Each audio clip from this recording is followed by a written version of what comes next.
of this delegation and members of your delegation, let me recognize the Managing Director of the NDDC and the incoming Executive Director of Finance and Administration of NDDC, our dear leaders, gentlemen of the press, ladies and gentlemen. First of all, let me appreciate and thank you for this solidarity visit, and to assure you that I'm never bothered or worried any day about a statement credited to some people. I have not lost focus and I will not lose focus. I'm going to remain focused to do my work. What is important to me is to support Mr. President to achieve his 8-point agenda of renewed hope. So in course of this work, people may not be happy. Some people may not be happy. Some people will be happy. So you don't expect that everybody will be happy. And when you come to look at it, when historical appointment was made, so you should not be bothered that people will not react. So I will assure you that I don't even think about it. I don't even know whether who even made the statement. It's just that as he came now to even say it, if not, I can't remember whether I have even bothered to reflect or ponder over it, so don't be worried about that. As far as Mr. President is happy with what I'm doing, that's all, because he's my appointer. So I owe him everything. And I also urge you to continue to support Mr. President so that at the end of the day, all of us will be happy. At the point where we are, Mr. President will take very hard decisions, which we may not like, but at the end of the day, it is a decision that will bring us out in this logjam. It's not going to be a miracle. It's not a magic. When things are very bad, it is difficult to just come out that way. But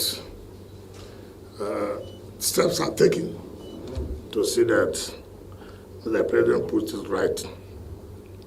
Let me also say, one of the problems we have in Niger Delta, we should stop ethnicizing any event that happens. We should stop. And that's why we have always not gotten it right. MD is a German, is he not? Is he not? Yes. I recommended him to Mr. President. It's for where?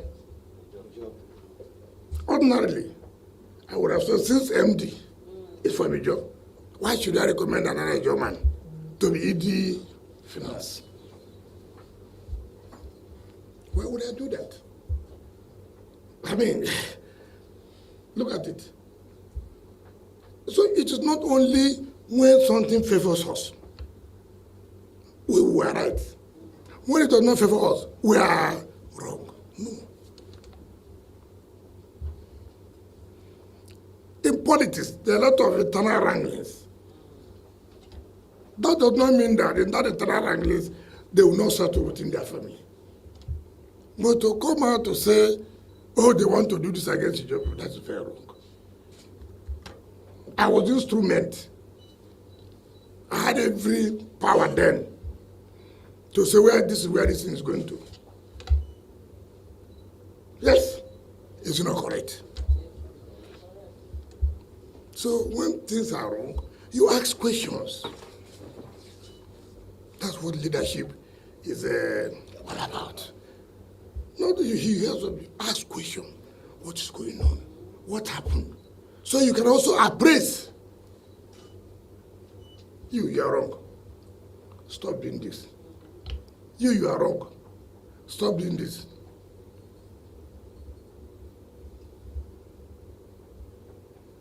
So I don't feel threatened by anybody saying you are doing this, you are not doing that. No. tell the truth and nothing but the truth. So it's a party affair. Party knows how they resolve their own mechanism. It's not an ethnic affair. Just to tell of us to know. That's why we should ask questions. What happened? That we go to this point. Then you can be in a position to now know the simple truth. Our party is looking into it. That's what I will say. But let us not be saying that this and that. Oh, every politician has his own interests. Every politician. So that's where I will stop. I don't want to go into details to say a lot of things. Not to talk about where we're in the Republic. But let us know that all of us are one. All of us are one. Nobody can win an election because I'm from here. You need the support of everybody. That's what we should know. No one ethnic group will claim they are responsible for social person to do this. It's not correct. It took the energy, resources, and all other people to make sure things happen. That's what I can say. And for me, anybody who knows me not well, what I will never take is threat. That one, you know me, I will not agree. I will not agree. If heaven will come down, let heaven come down. So everybody will be at rest. Let's do things right. I was boiled over and shoot outside your head. Do you know what we are fighting? Yes, sir. I should have said, oh, because you have a so ethnic group, I will not fight. All those who came to see me that day, all of you are Ijo, is it not? Is there any other person that came, other than people? I would have said no. Why are all of you Ijo? But I said no. It's what affects us in the Niger Delta, and I'm going to fight for it. So that is the way I operate. So, Kislegubi, welcome back. Having come back, you should be briefed. Don't listen to social media. I've seen all kinds of abuses. That's why I won't talk.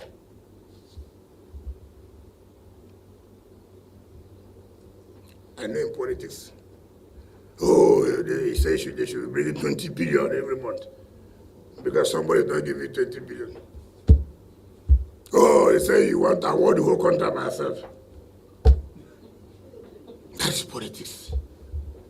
But nobody said this when I was fighting.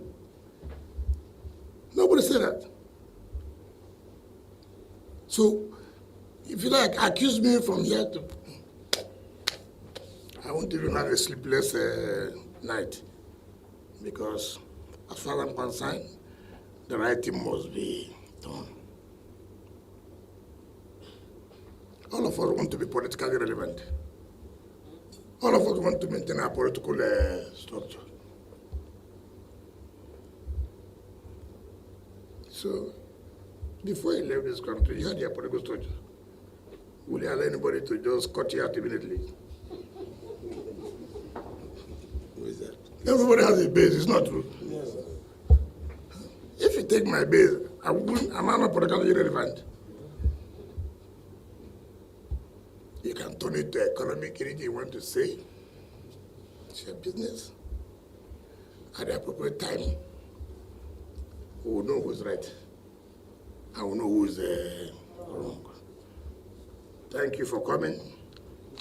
I thank the MD. We have been working very closely. I have told them, work for your people. this opportunity you have, maybe you are lucky that opportunity has presented itself. There are some people who don't have it. You would have been removed by now.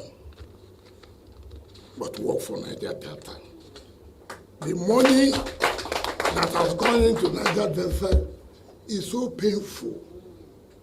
So this is your opportunity to work so that people will see the difference for the interest of Niger Delta. Because people every time get angry. Money is coming to NDDC. What can we show? Beat that record. Beat that record. Make a name with your people in the board. You see, you can sleep well. People will talk about you everywhere. That was their time. NDDC did this and NDDC did that. So I work with them too. Carrying people along makes people to be united. Communicate with them so they will know what is happening. When people don't know what is happening, they carry wrong information. So communication is key. From time to time, appraise what you have done, brief them this is what you are doing, so they will be part of the system. You have said, yeah, I did this when I was governor, I did this, that's governor. I'm happy. It gives me happiness every day. That people are commending you that you built the state all over. Today in Abuja, it's the same thing. It's the passion, the joy that to make people happy. That's what I want. Make people happy. Then you can also be happy. So, thank you very much. God will lead all of you back home safely. But verify, investigate. Don't kill people for nothing. So you get the right story. Democracy is like this. It's interesting. We're not in the military. Democracy is agree to disagree. Disagree to agree. That's what it's all about democracy. It's not a commanding an authority, no. I'm not happy. You're not happy. Okay, let's sit down. Why are you not happy? I'm not happy because of this. Why are you not happy? I'm not happy because of this. Put it on the ground, on the table. You can't win everything. You take this version. You take this version. It's not money. Every time people think everything brought up much money. No. It's not. That mistake we continue to make in politics. When there's a seat and put this on it to bring the money on the table. That is the kind of thing people don't understand. It's not the kind of politics we think we should continue to play. Thank you, my leaders. Most of you have not met you for some years now. But thank God I use the opportunity to see you. God bless all of you for this solidarity visit. People will now know that, hey, like I said, I'm not an orphan. So people who do that, we also have people there. Thank you and God bless you. Thank you.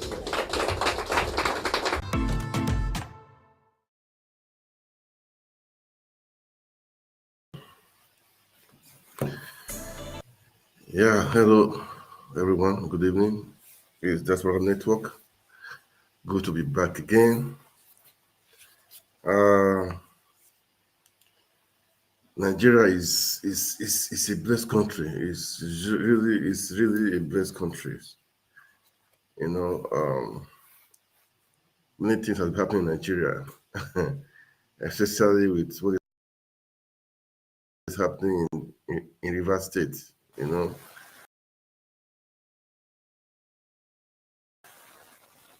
well, it's part of it.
fuel subsidy. That is the PIA Act. So we were paying since that act was passed, we were paying subsidy unlawfully. Then the previous government, which was comfortable with breaking the law, with respect, and paying the subsidy, only made provision up to, well, I think June this year. There is this, I think, I believe we would have been in even far greater problem today if that subsidy had continued. It's not Bola Tinubu that removed subsidy, for God's sake. That is fake news, with respect. The law says you can't pay subsidy. A president does not have a right to break the law. It is even the duty, the mandate, the obligation of a president to obey the law.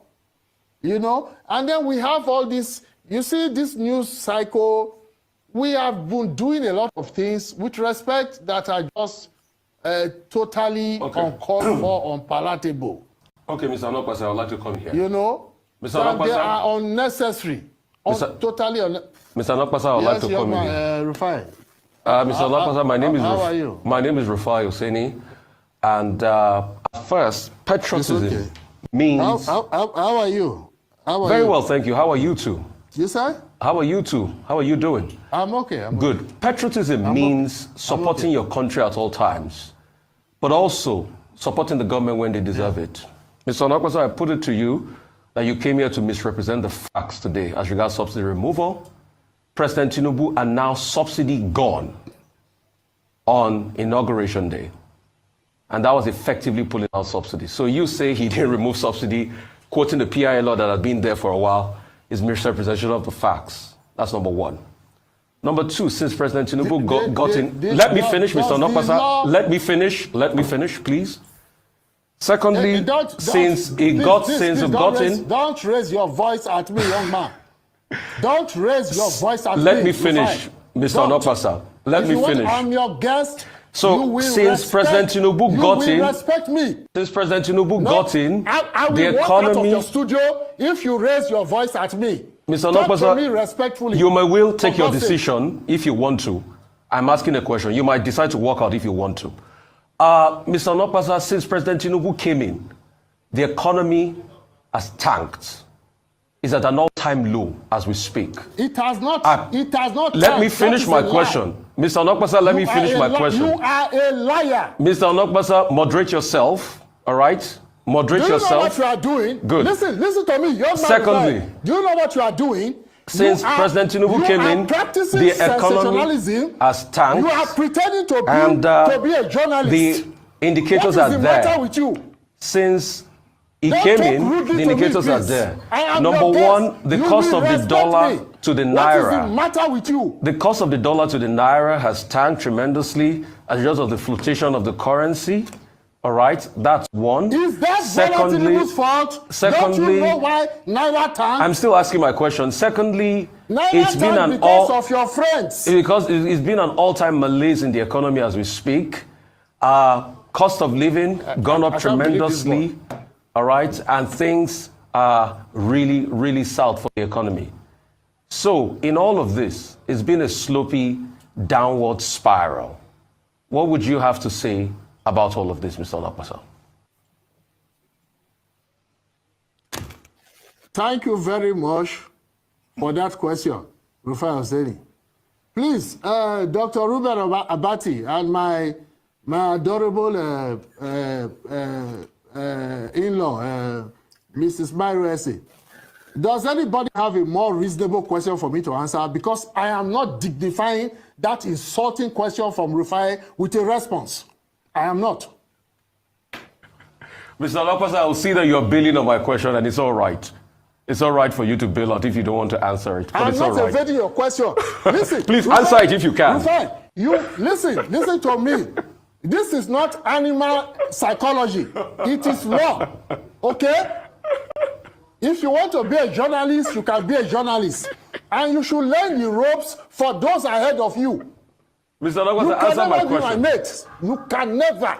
Mr. Nogos, answer the question. Chega. Dignify yourself. Jesu Chega. Mr. Jegu says that dignify yourself and answer the question. God. Dignify yourself Please, and answer the question. can we have peace? Dignify yourself and answer the Can we question. have peace in the My studio? God. Can we have peace? What's wrong with this badly brought up little boy? Mr. Nonsense. Nakpasa, Mr. How dare you Nakpasa, disrespect me? Mr. Nakpasa, please calm down. Mr. Nogos, I didn't disrespect you for the last. I just asked the question. Please, Mr. Nakpasa. Dr. Basi, let him answer the disrespected question. me. Okay, do we And end you this should know program now? better than Both to of do you will that. not allow me to talk. Should we end the program? No, there's a breakdown of law and order. You got enough mercy. Maybe we Go should just ahead, end it. Dr. Oh, no, we can end it. No. Go ahead, Let's Dr. go Basi. ahead, please. I'm appealing. Call for it. Okay. Well, I know that APC spokespeople for them to come to Arise TV is always a challenge. This guy would not dare to get to come to Arise Studio to form propagating APC agenda. Anyway, that was just for the wayside. When I saw the video, it was so. You cannot defend Tinubu. How will defend Tinubu? He was just trying to. Okay, he said Tinubu did not remove fuel subsidy. In the resolution that he said subsidy has come to an end. He said it. So what you say it has not, he has not removed fuel subsidy. That's about the wayside anyway. But just about the wayside. What will be trending today is the Port Harcourt, River State. All right, mini war in River State. Fubara and Wike camp. Fubara really can he withhold? Can he withhold the fight of Wike? The House of Assembly was burned down. It's so pathetic. It's so bad to burn down House of Assembly. For which reason? This tax now they're going to rebuild it with taxpayers' money. Where people are hungry. That money can be used for other projects, for health, for other things. I just don't understand why Nigerians are just like this, man. They burned down House of Assembly complex. Last night, they had information that the House of Assembly wants to impeach the governor. All of them, they are all wicked people, okay? I mean, they all got there through, they read their election to enter there anyway. So whatever happens, for me, I don't really care. Because the vote of the people did not really count that day. We all know that. It did not really count.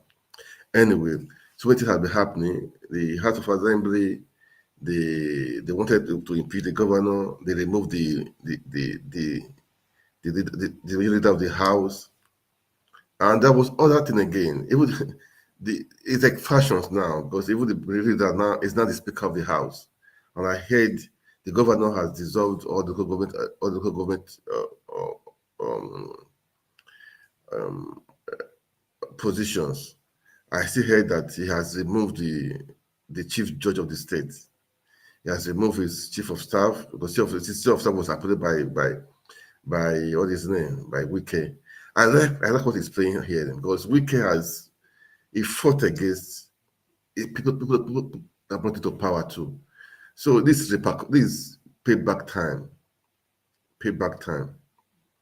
But we should know how to respect people that are in authority. He's the governor of the state. Let him be the governor of the state. You are in Abuja. Do your work in Abuja. You've done your worst as per rigging the election. You rig it. We know that Labour Party won that election in River State, but you turn it around to favor yourself. Now, the fire is down on you. We are watching and waiting. So many videos happened today. So there were so many videos, oh God. This is part of it. This is how, how I put it now. When you think you are above the law, this is what happens. When you think that, when you behave that you are above the law. Let me just be playing I have so many videos I would love to play today, but cannot have the time to do all those stuff, man. That is the thing, man, because I don't know if Anyway, okay.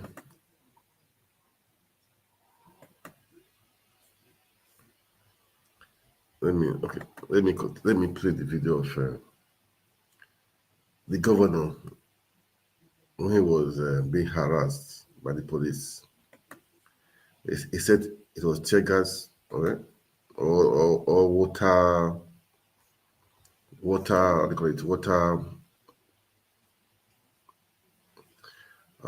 Water spray or something. So all the same. Let's just play it, okay?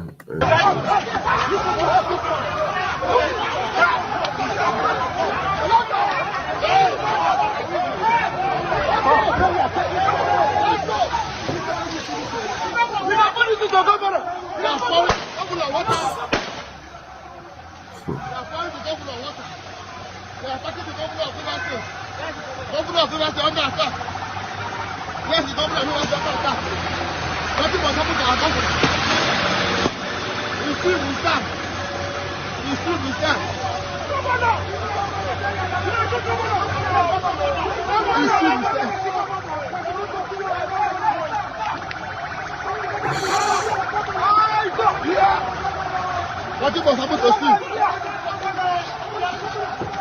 What was happened to our governor?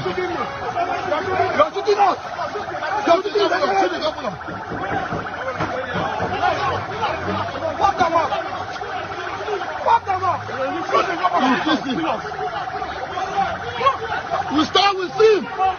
We start with him! We start with him! It is there and never! The intimidation is too much!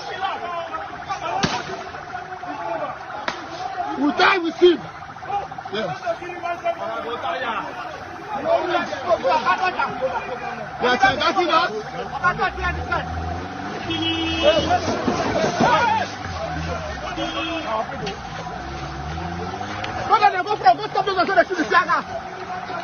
Oh, shit.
I'm looking for.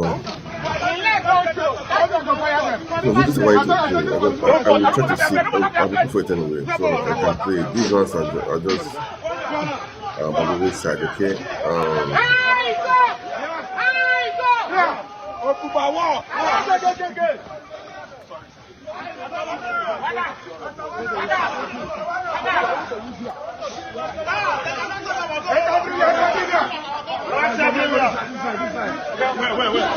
Whatever happened to Steve? We stand with Steve, Fubara. We stand with Steve, Fubara.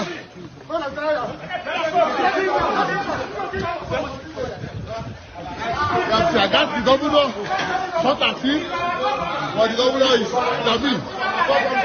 This injustice must stop. Okay. Yeah, what I can tell you something. We don't go inside though.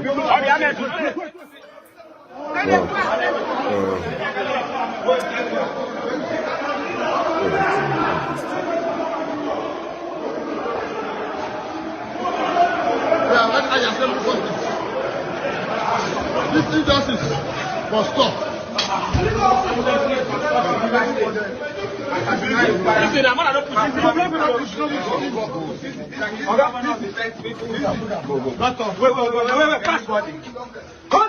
This injustice must stop.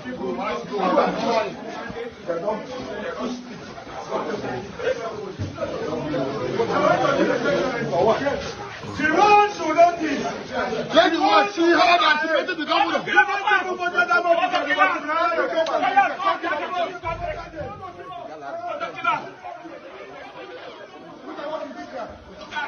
Let the world see.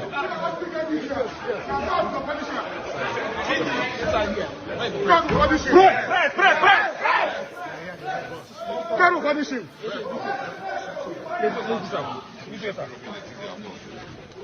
The people's governor. Just let's leave it back. Let's leave it back. Let's leave it back. Let's leave it back. We are resolute.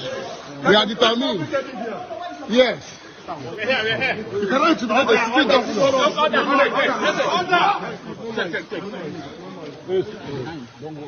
Please. Take quorum. Okay, I'm ready. Your Excellency, you can see the carnage these people have done here. So.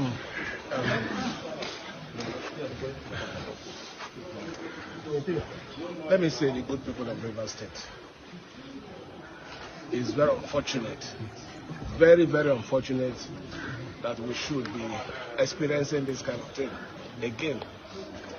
After about 9 years ago, when we had a similar experience.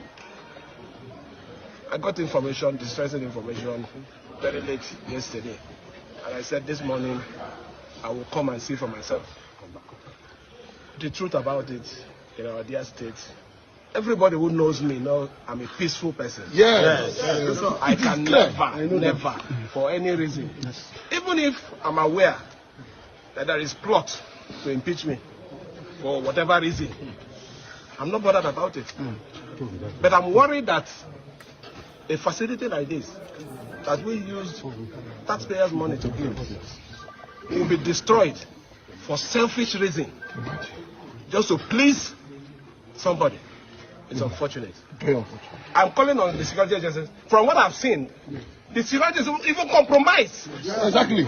They were shooting at me. Directly. They were shooting at me. This operation was shooting at me directly. But it doesn't matter. Somebody will die one day. I want to die when people hear Fubara. They say, who is this Fubara? Is that man that was killed one time for a struggle? That is what I want to be. I am not against anybody. I am not planning anything against anybody. But I don't know where all these things are coming from. Let it be put on record. Wow. Man, that's how it is. You know, I always tell people power comes, power goes. That's why people look at power, it comes and goes. Okay. It's not forever. Even this Fubara now, it's not forever too. Wike is not forever. Amechi was there. Before Amechi, Odile was there. River State, they should wake up. They should. River State, they should. I don't know why they're always fighting in that place. They fight like as if they like animals. Men they reason. It's not by fighting, killing. But I can't believe they believe their own is just worse. Anything they are doing, they do it to the extreme. When Amechi with Wike was fighting, they'd be fighting and they're still fighting. When we were fighting, it was just killing. And now again, they are burning down houses, they are doing so many things. God save River State. River State, I mean, God save River State. That's what I'm going to say. It's just a pity. It's like this, you know. Fubara too. Wike, they said that was one thing I saw today. They say agreement is an agreement. I'm sure he made a deal definitely with Wike. So I know the deal is not a good deal. I'm sure it's for sure it's an evil deed. So sort it out with him, man. But what we are saying, the truth must stand, okay? What we are saying, don't let the populace suffer for what you and Wike has. I mean, if you have dealings with Wike, don't let it affect your people. Don't let it affect. Look at it now. They burn down the House of Assembly. Man, and right now the governance of that state right now is, I would say, is paralyzed. You know, the House of Assembly said they've impeached the majority leader. I saw a video because I said he's not the speaker of the House. There's a war going on. For how long we could be fighting like this? When he was there, he fought. Now the fight continues. But Wike, that guy, I don't think he can go to Rivers State again, and he cannot contest in Rivers State and win again, even as the councillor. I don't think he will contest as the councillor in Rivers State and win. That is the truth. He cannot contest in Rivers State and win again. Let me just listen to the analysis of Arise News on this stuff, okay? Let me just listen to the analysis of Arise News. But all the same, man, God help. God help. I would say God help Rivers State. God help Nigeria, man. God help Nigeria. It's just a pity people are killing themselves, fighting, struggling, all just for. That's why I said we need to change the system. We need to really change the system. If this is not good, they need to change the system. This system is very bad. This I would call it, say, absolute power corrupt. Absolutely. So I think they need to change the system, really, man. They need to change the system. Let's listen to the analysis of Arise. I like the analysis. Let's listen to the analysis. We said it. We said it here. Politicians only think about themselves. We said it. We predicted it here, so we are not surprised. That former Governor Nyesom Wike was so concerned about how he can still sit tight in power. And that's why he did everything to put Fubara in. But you see, what politicians forget, that Fubara is a man of his own. A man that has risen across the ranks all this while, and he done well for himself, served in your cabinet. You think you can control him? There are many stories out there. Some about signing paper checks and things like that. Some about even the Songhai farm that he wanted to revive. Whatever it is, when it comes to issues like this, you will know there will be many stories out there. But the truth is, I said Tonya, I keep saying Tonya because I don't know, maybe because I made a joke about him. Wike wants to overreach himself in Rivers State. And Wike needs to remember that he's not the governor of Rivers State. Pure and simple. Fubara is the elected governor. Hence the talk about impeachment in a couple of weeks, and the house now has been set ablaze. So the question is, who is going to rein Governor Wike in? Who is going to be able to tell him? Who can even speak to him? Because as we speak today, he's amorphous. If you say the chairman of his party should speak to him, which party chairman can speak to him in this country as we speak? Is he a member of the APC or the PDP? The last I checked, he's a member of the PDP.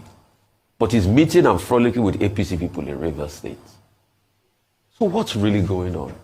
And that's where you see the decadence in the system of Nigeria. Now, for their own political plots, they can go ahead and damage government property with their political talks. Whatever it is, somebody has to rein him in, or else this fight will continue. And it's just starting. It's going to unfold in a matter of days. Will Fubara be able to hold his own? Do we think Fubara has that political clout to be able to hold his own against Wike? It's going to be tough, because Wike is highly ingrained in politics and Rivers politics. So only time will tell. But wow. You can see for every Rivers people that were deceived, you can see in the first place this was not about you. Yeah. It was about how a political dynasty was going to continue through Mr. Fubara. And Mr. Fubara is saying, I'm not playing the game now. It's very sad what is happening in Rivers State. The people of Rivers deserve better governance than this. That is just the truth. We are here to just to analyze things, okay? River people deserve more than this. They deserve better, okay? Not all this infighting and all those stuff. Wike have rigged the election. He put Fubara there. And thank God Fubara down is fighting back against Wike. It's the two of them. Let them fight to whoever. They should keep on fighting because that's how it is, man. That's how it is. Okay, so but the people should not suffer. They should not make the people to suffer. That is what we're just saying. It's not good for the people to suffer because they say wait till elephants fight, the grass suffers. So they should not allow the people to suffer. They should, fight themselves and let the governance carry on. Let people have a good, make things good for the people, right? Wow. Today too,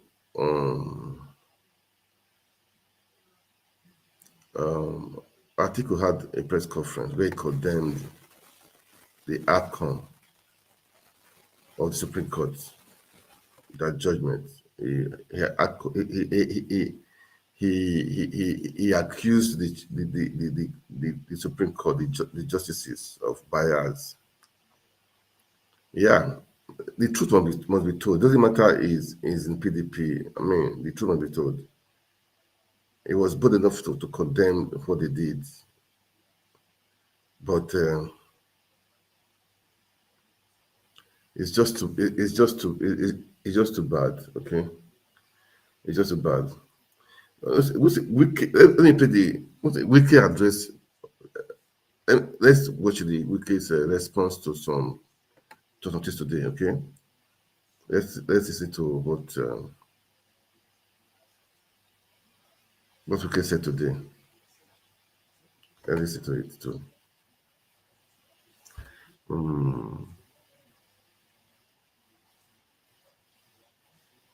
Is that even important, Seth? That's important. I don't need for to play what response from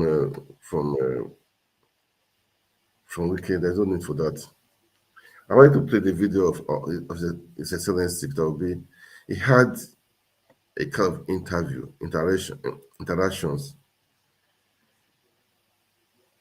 I will play the video. Okay, I will look for the video to play it. Maybe I will probably end with that. Okay, maybe I'll probably end with that. But I saw one funny video today. It's just so funny for a policewoman that cannot recite the national anthem. It's just a pity that a policewoman cannot recite national anthem. Is how do I say it?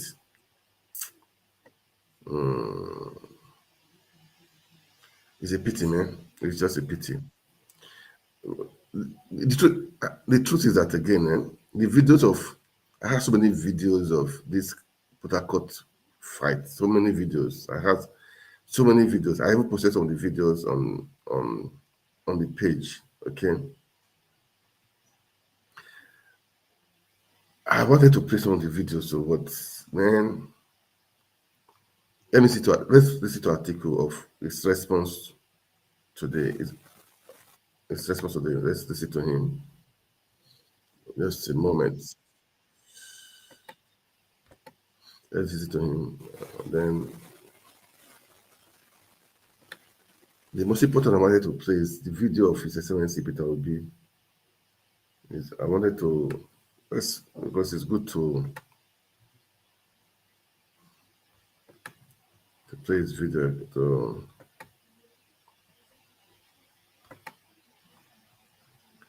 All right, let's listen to not Peter Obi first, to Atiku Abubakar, okay? This is Atiku Abubakar. If I don't see the video of His Excellency, no problem. My election petition appeal at the Supreme Court.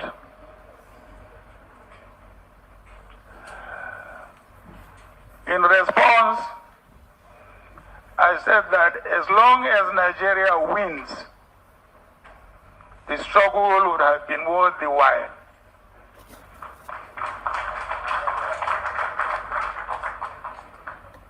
By that, I meant that the bigger loss would not be mine, but Nigeria's, if the Supreme Court legitimizes illegality, including forgery, identity theft, and perjury, as it has done. If the Supreme Court, the highest court in the land, implies by its judgment that crime is good and should be rewarded, then Nigeria has lost, and the country is doomed irrespective of who occupies the presidential seat. If the Supreme Court decides that the electoral umpire, INEC, can tell the public one thing and then do something else in order to reach a corruptly predetermined outcome, then there is really no hope for the country's democracy and electoral process. Obviously, the consequences of those decisions for the country will not end at the expiration of the current government. They will last for decades. I am absolutely sure that history will vindicate me.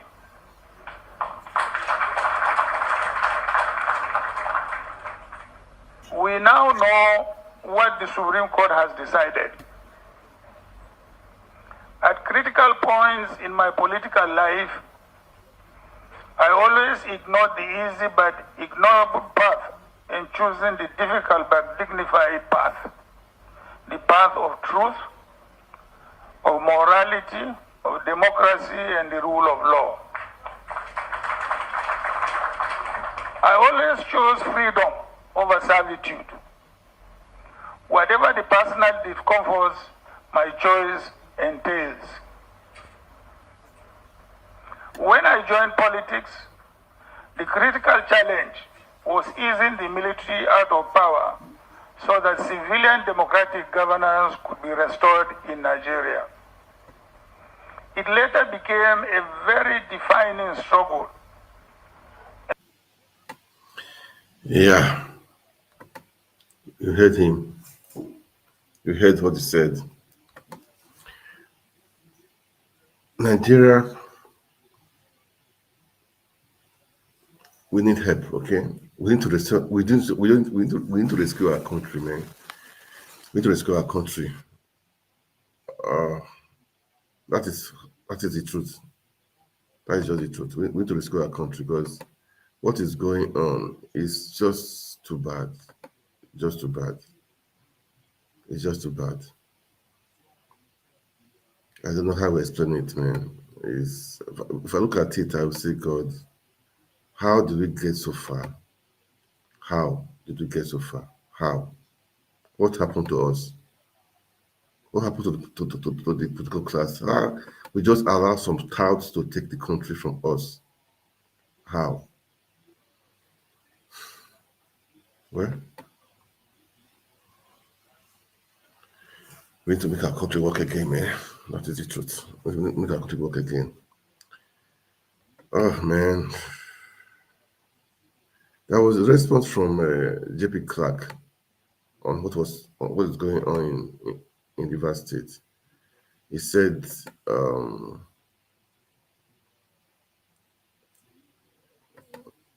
I think let me play the video of what he said. JP Clark, I mean, this guy is respected. He's an elder statesman. He knows that area very well. He knows the terrain. He knows what is happening in in Rivers State. You know what is happening. So let me play his video. This is just not too long ago of what he said. Okay, but I'm trying to look for the man. Let's listen to this response of JP Clark.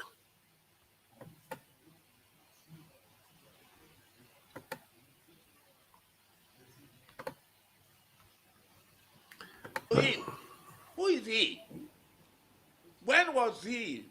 When did he become what he is now today? He governed River State for 8 years, solid years, as a dictator, as an emperor. Nobody talked to him. Nobody directed him. Nobody interfered with his government.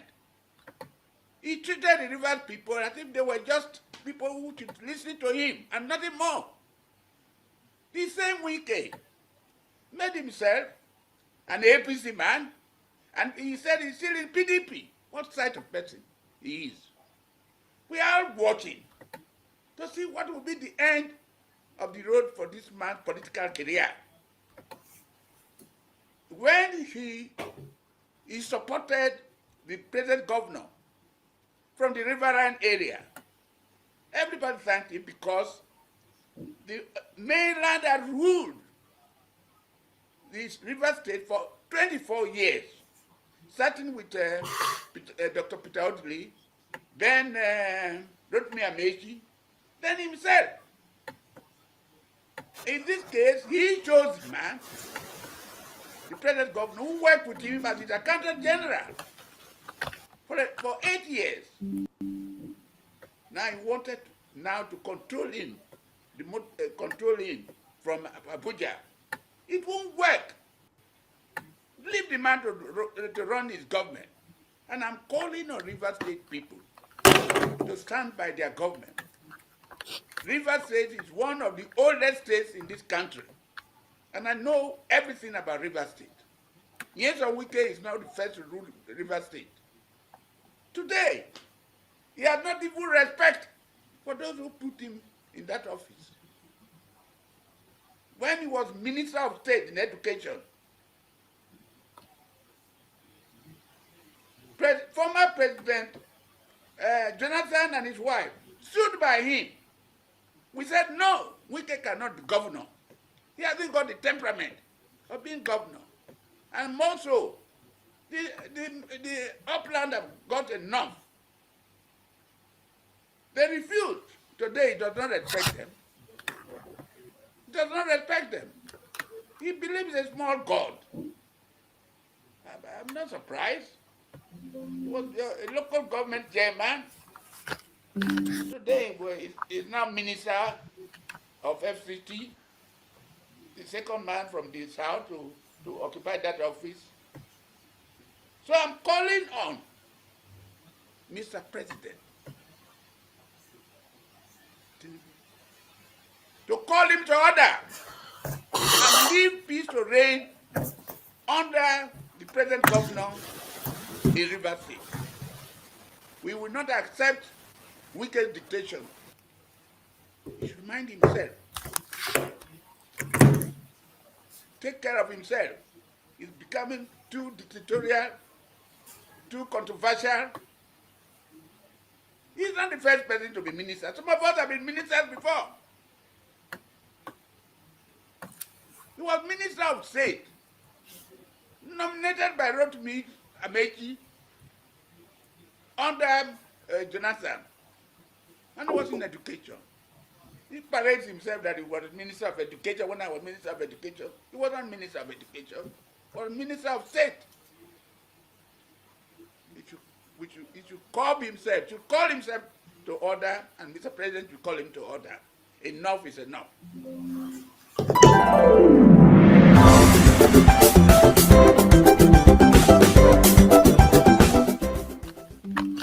Yeah, man. I just played that to as part of it, okay? That's part of it, man. But let's hope Rivers people they learn from this. Okay, let's hope they learn from it. Okay, they should learn. They should learn by now, really, man. Because I don't see why they should allow a single person to have so much power. Wike must reap what he sowed. That is the truth. He will reap what he sowed, man. Because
just a moment, please.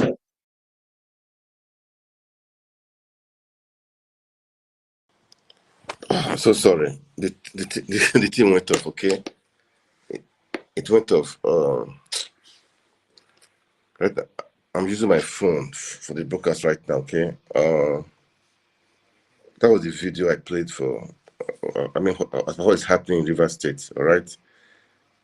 I wanted to play a video of His Excellency Peter Obi, but right now I'm using my phone. I don't know how possible I can do that right now. Okay. But all the same,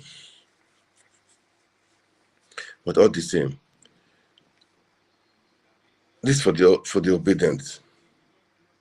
It's just to reassure everyone. It's a long battle. It's a long war. We have to take back our country from these people, okay? And we should not give in. We should not give up. That is what I always say. Don't give in. Don't give up. It's a long war. I've been saying that.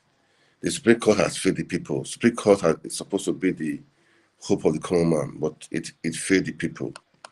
It failed the people. And people are saying, what do we do? What do we do? What do we need to do? What do we need to do? But I will say, personally for me, the voice of the people must be heard. Okay? The voice of the people must be heard. The people owns people. The voice of the people supersedes all. The voice of the people supersedes all. So we should. People are saying protest. People are saying. So yesterday I saw one guy was telling me Nigeria needs revolution. With what is happening in Nigeria, man, we really need to sit back and plan what we need to do to make the country better. All these guys that are there, they don't want to give in. They don't want to leave the power. They believe it belongs to them. It believes. And what's so shameful about it is that they don't have shame. They don't have shame. In a vast country, if you are accused, accusation alone, not now found guilty or accusation alone, most of them will just they will resign. Just accusation alone. Most of them resign. It's okay, then I'm not doing it again. Even some countries, the shame will be enough for them. Like in Japan, not just to resign itself, some can commit murder. I mean, they could not commit suicide. But in Nigeria, they will steal money. People will praise them. People will be hailing them. That is this what at times it gets me. It gets me. I don't know. It gets me wondering, why do Nigerians like to praise people like that? Why do Nigerians like to praise evil? Like, it's evil. That's why I've seen it. Peter Obi would have made a difference. He would have made a difference. He would have made a difference. He would have made a difference. At least for his past record, he would have made a difference.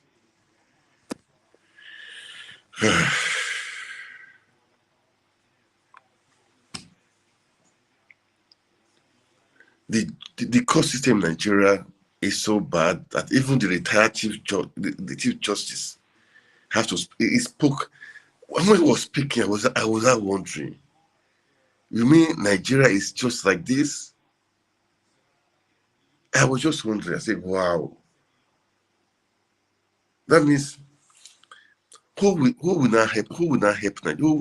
How would the help come from? If the judiciary is so corrupt, the legislators are so corrupt. Okay, even the one right now in Rivers State, how can House of Assembly, all of you are supporting Wike? I mean, most of you are supporting Wike. You want to remove the governor. Don't you, as a man, have your own right, have your own say? Must you obey Wike? Can't we stand up for our rights? Please, as you watch, share this video so that people can see this video and reason. How can we make Nigeria great?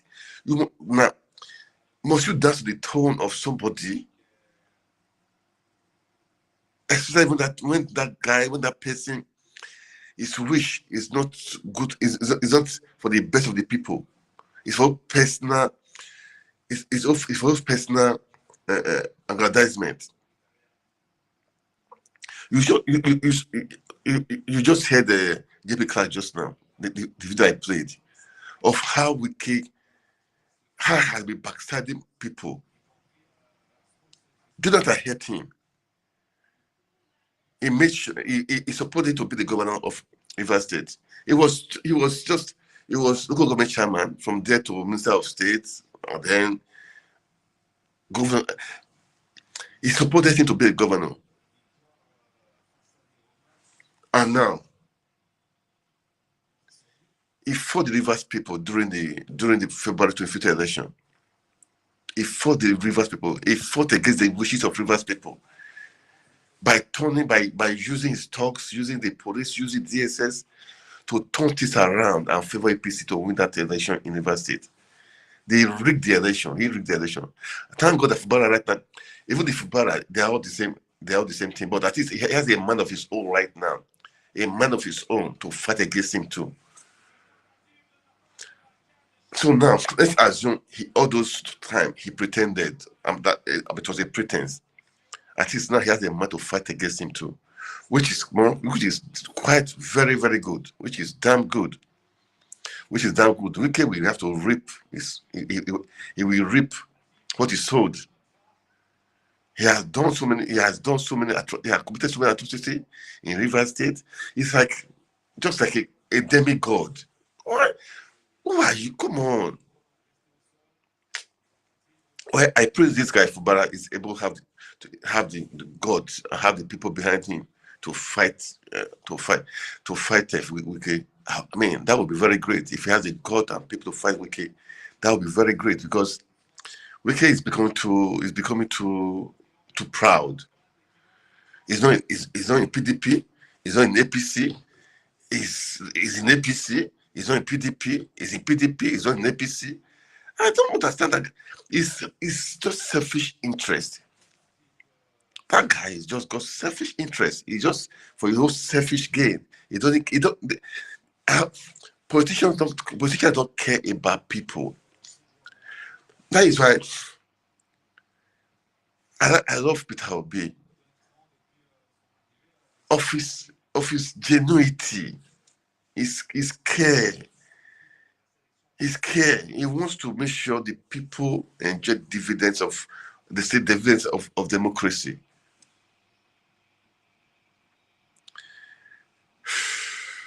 we will take our country back from these people, man.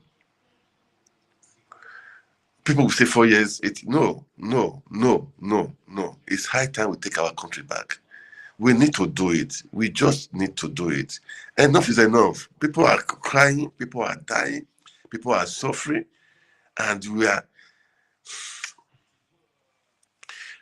pray, but they say, prayer without work is dead. We have to be praying. We have to make action. Action is important. We have to make action. We have to make a move. We have to make things happen. We just have to make things happen. Enough is enough. We should stop sitting down, idling, complaining. Don't complain. Stop complaining. The word is in your hand. The word is yours.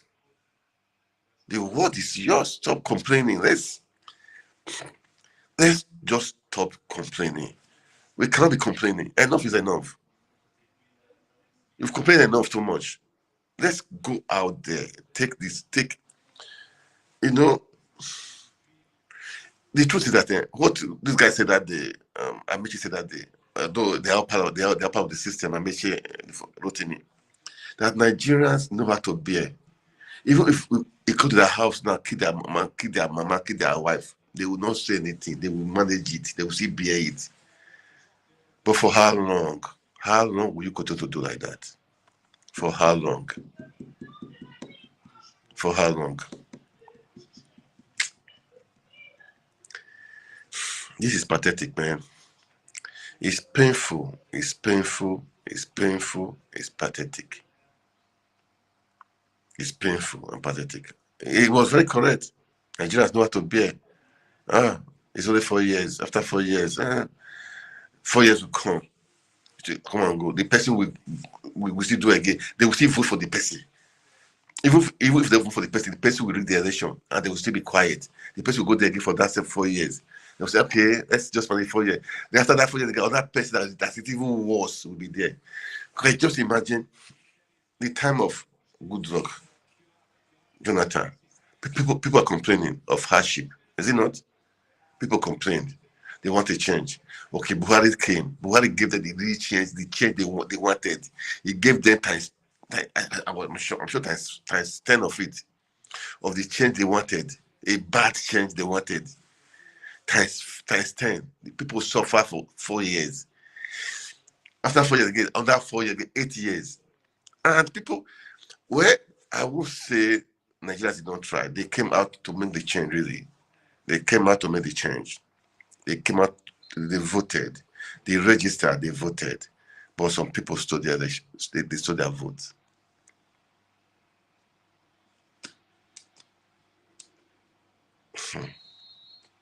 And we are quiet. And people are even saying that they are even begging to congratulate Tinubu. Somebody come to your house and stole your wife from you. Then you are telling the person to tell the person congratulations for taking your wife from you. Who does that? I don't understand. If they'll be happy to congratulate Tinubu on his own, or on your own, or you're on your own, to your tent, or Israel, to your tent, or Israel. If he does that to your tent, or Israel, but I'll be if you are here. Look, don't disappoint the obedience. Not to obedience. Don't disappoint Nigerians. Don't disappoint your family. Don't disappoint yourself. If you congratulate Tinubu, you disappointed yourself. I would say you failed yourself. Don't do that. Because someone cannot steal from you. This is open stealing, daylight robbery. Then you tell the person, person stole your car, your vehicle. Then you don't give the person money to buy fuel into it and drive away. Giving GPS of the road to pass to go. It's just like that. If anybody take to the book, congratulations, it's just like that. It's third generation. It's third generation. It's third generation.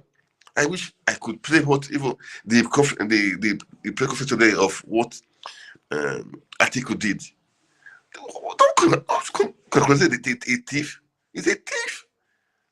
You stole. Is it stealing? Is stealing. Whether you steal money or you steal people's vote, not to just steal it. People they killed us and stole people's vote. Then what to say? Basic congratulations. Let's wake up. Oh, let's wake up. We should all wake up. Enough is enough. Enough is enough. Oh God. Oh God.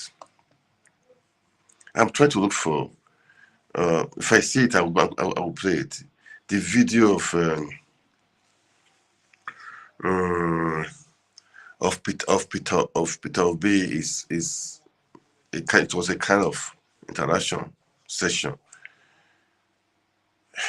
Will I see it? Let me see if I can see it. Maybe I can. Oh God. Let me see. Man, Nigerians, please wake up. Wake up. Enough is enough. Enough is enough. We cannot continue to live like this. No. We cannot continue to live like this. For how long? How long? For how long? For how long? For how long? Too bad. Damn too bad. Too bad. Damn too bad. Let me. I'll be using my phone. Let me go. Let me use my computer again now. Okay. Let me see. Let me use my computer. Let me use my computer now again. Okay. I think it's okay now. Wait, sorry. The thing is so.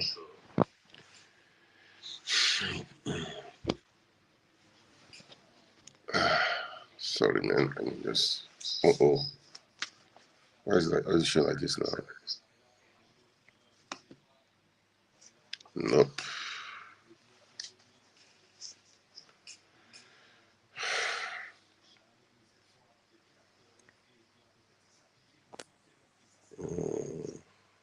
Okay. I think I'm okay now. Okay. Anyway, let me see if I can.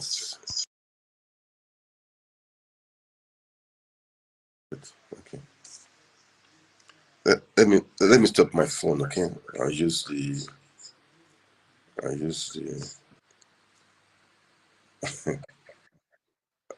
On the Tussle. Okay.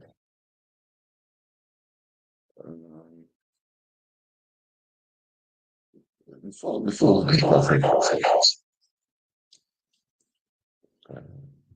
Okay. All right. That was the phone. I was using the phone before, but the phone. Let me make it off. I'm sure it's off now. Okay. As I was saying, I will look for. Let me see if I can see the video of His Excellency Peter Obi, of his address. Let me see if I can get it. But if not, if I cannot see it, no problem. Please, as you watch, it will be good. You can make comment, please. Okay. Please, as you watch, make comment, ask questions. For to ask questions. Okay. Then share the video. It's good for you to share the video. Okay. Let's interact. Let's talk. Okay. Let's what is happening? Let's talk. Nigeria, how do we move forward? How do we make this happen? How do we make this happen? How can we change? How can we change? How can we? I hate that we rally in the UK, but how can we make it happen? What will be the effect? Okay, that's the question. What will be the effect? What will be the effect? Because we want result. Everything we are doing, we want result. We don't want. We don't want. Um, Everything we are doing must produce results. That is the truth. It must produce results. So that's what we're saying. So what do we do? What can we do? How can we change this narrative? How can we change this narrative? What do we need to do? It's a question we're going to ask ourselves. It's you and I. It's don't think like those in diaspora. We are in diaspora, but what can those in diaspora do? Those back in Nigeria, what can they do? How can we make things work? That's the question we need to be asking ourselves right now. Because enough is enough, really. We cannot continue to live like this. Enough is enough. The court system we thought that can defend the people. Sorry to say, they fail the people. They fail the people. They fail the people. They fail the people. So it's you and I. It's you and I that will make things work now. It's you and I that can make things that will make things work. So what do we do? What do we do? I want. Sorry, I'm trying to look for I'm trying to look for the video because I'm using a different system right now. So that is why it's like the things I'm trying I'm trying to look for it. Okay, I'm looking for it. But what are we going to do? What are we going to do?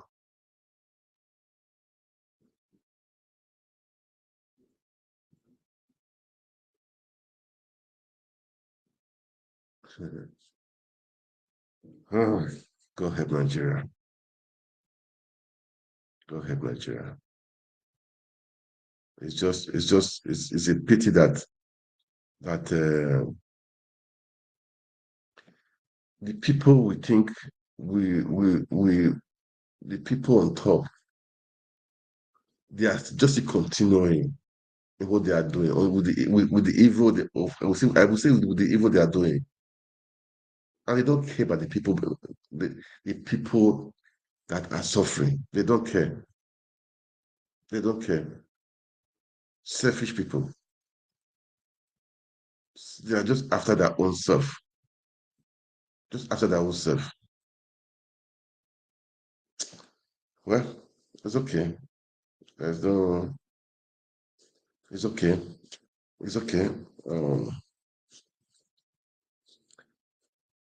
the power is in our hands, so okay. The power is in our hands. So we should try to say let's work things out, okay? Let's work this out. That is the truth. Hmm.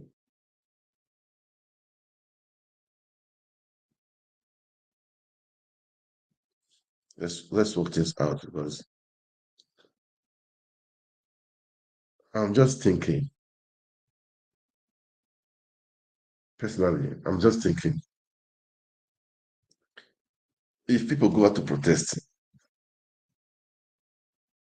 let's say those in diaspora, those back home in Nigeria, would they because it's like people are just right now people seems to just be moving on. They don't care again. That is just what is alarming. People don't I don't Nigeria they don't care. They just don't care. They are just moving on. I saw I saw one video, one pathetic video. It was an accident. So people died already. So people were dying already. Then I think there was that people, and then so people were there videoing. They don't help people that were dying, people that were still suffering, struggling to survive. They did not help them. Some of them were going to taking for that because it was an accident. They were going there to take fuel, I mean, scrubbing fuel. People were crying for help. So people died. People, they were just like that, just walking around. So people are videoing the people that died, people that are dying. I asked myself, how did Nigeria got like this, go to this point, that people don't care about human lives again? So the video, I think last month, I mean this month, I said, how did Nigeria get here? How? People don't care about people again. Ah, I saw the video. It was like I could not watch it again because it was painful. It was really, really painful. People are just moving around, do that video. People are dying, help, calling for help. Nobody was even trying to help. This accident, people were many, so some died already, so we're just struggling. But Nigerians, we need to have a kind of we're working. We have to. I don't know if it is because of what is happening in Nigeria. I don't know that what is causing it. I don't really know. I don't really know, but we need to have a rethink. We need to remold our consciousness. We need to make things. We need to change things. We need to. I can't reawakening. That is the truth. We need to make things. We need to change the way we reason because this is not good. This forget about President Tinubu now or the governors now or all these ministers now. No, we have to do reorientation of our mind, our spirit. If we want to make the country to work again, we have to do all these things. We have to account reorientation because this is not. It's not fair. It's too bad. It's damn too bad, man. Damn too bad. Damn too bad. Damn too bad. You cannot continue to live like this for. I mean, it's ah no no no no no no no no no no no no 1,000 times no 1,000 times no no no. I was just wondering, I said, this is a real? Is it a movie? It's not a movie. It was never a movie. Ah,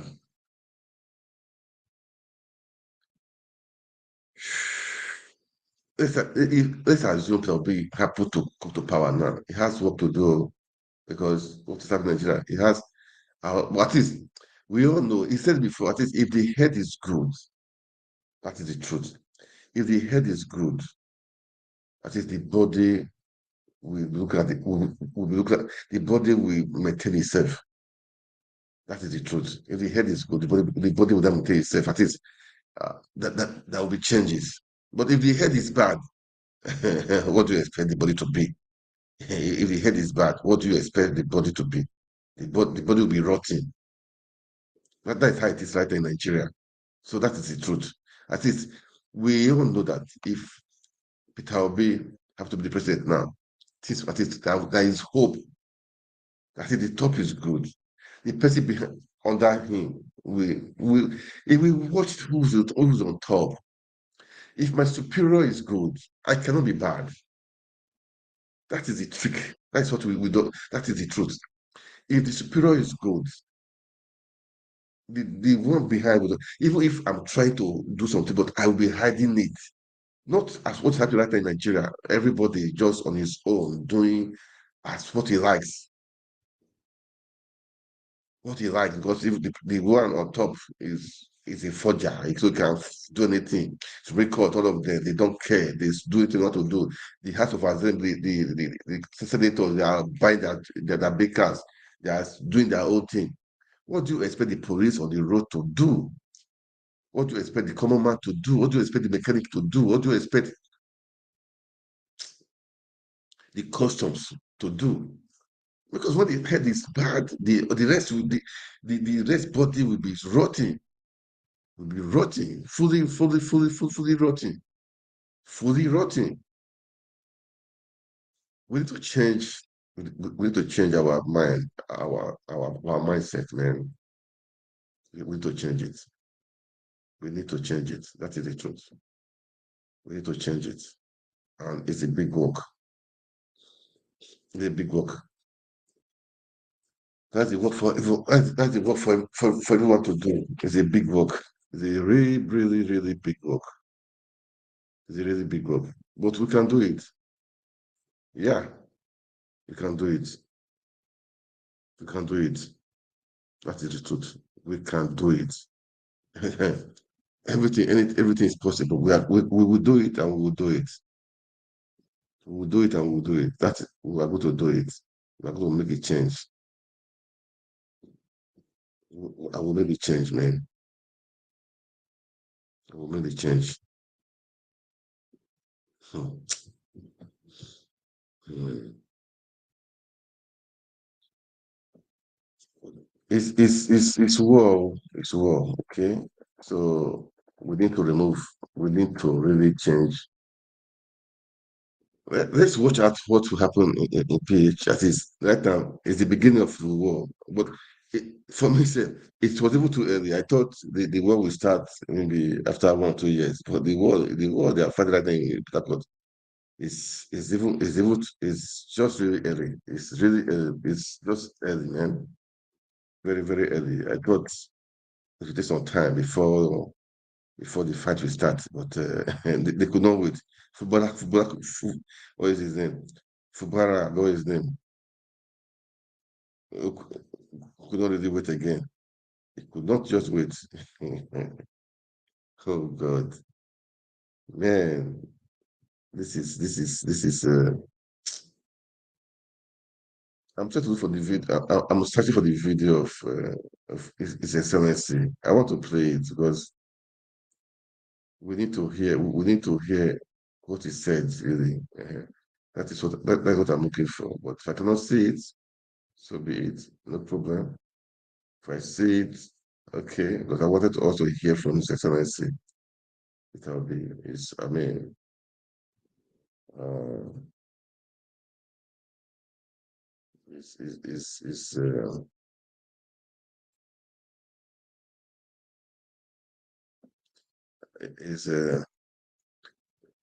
I will play a video really. If I will play a video, Sha, because we Nigerians so we celebrate evil, which is not good. I'm not saying somebody is bad or good or the DSS the FCC guy that was released. If you see the heroic welcome he received Bawa in his town, let's assume he was corrupt or he was bad. I mean, what he was accused for was really true. The heroic welcome received shows that uh, Nigeria need help then. That is the truth. I mean that Nigeria need help. But all the same, I'm not I'm not saying he's a bad guy because I don't really know him. I don't know what even the accusation yourself, I don't really know. Because I don't maybe even politicians fought him because all the politicians that are there right now, those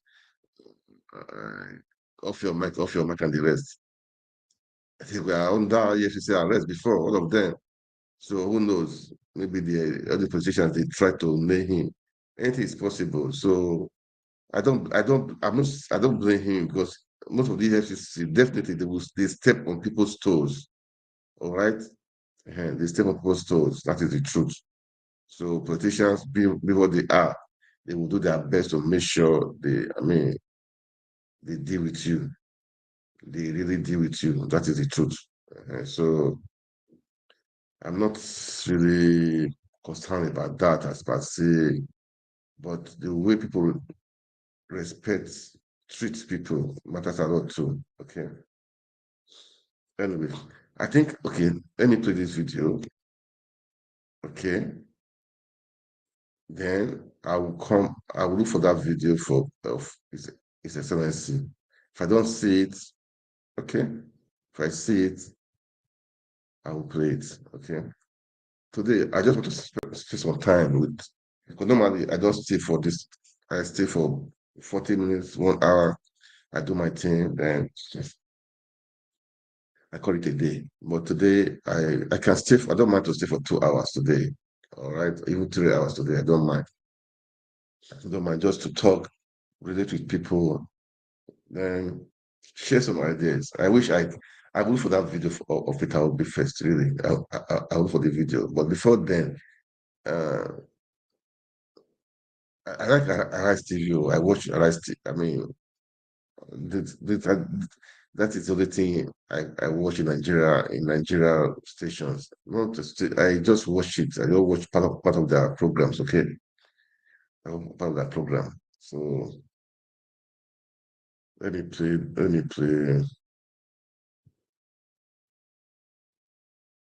one of that this thing, okay?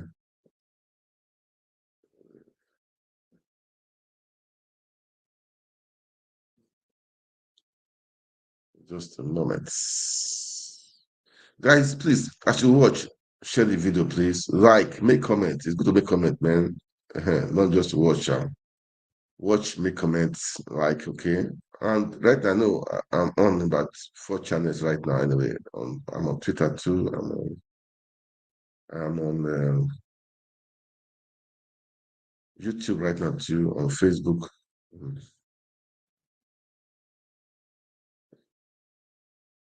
Just a minute.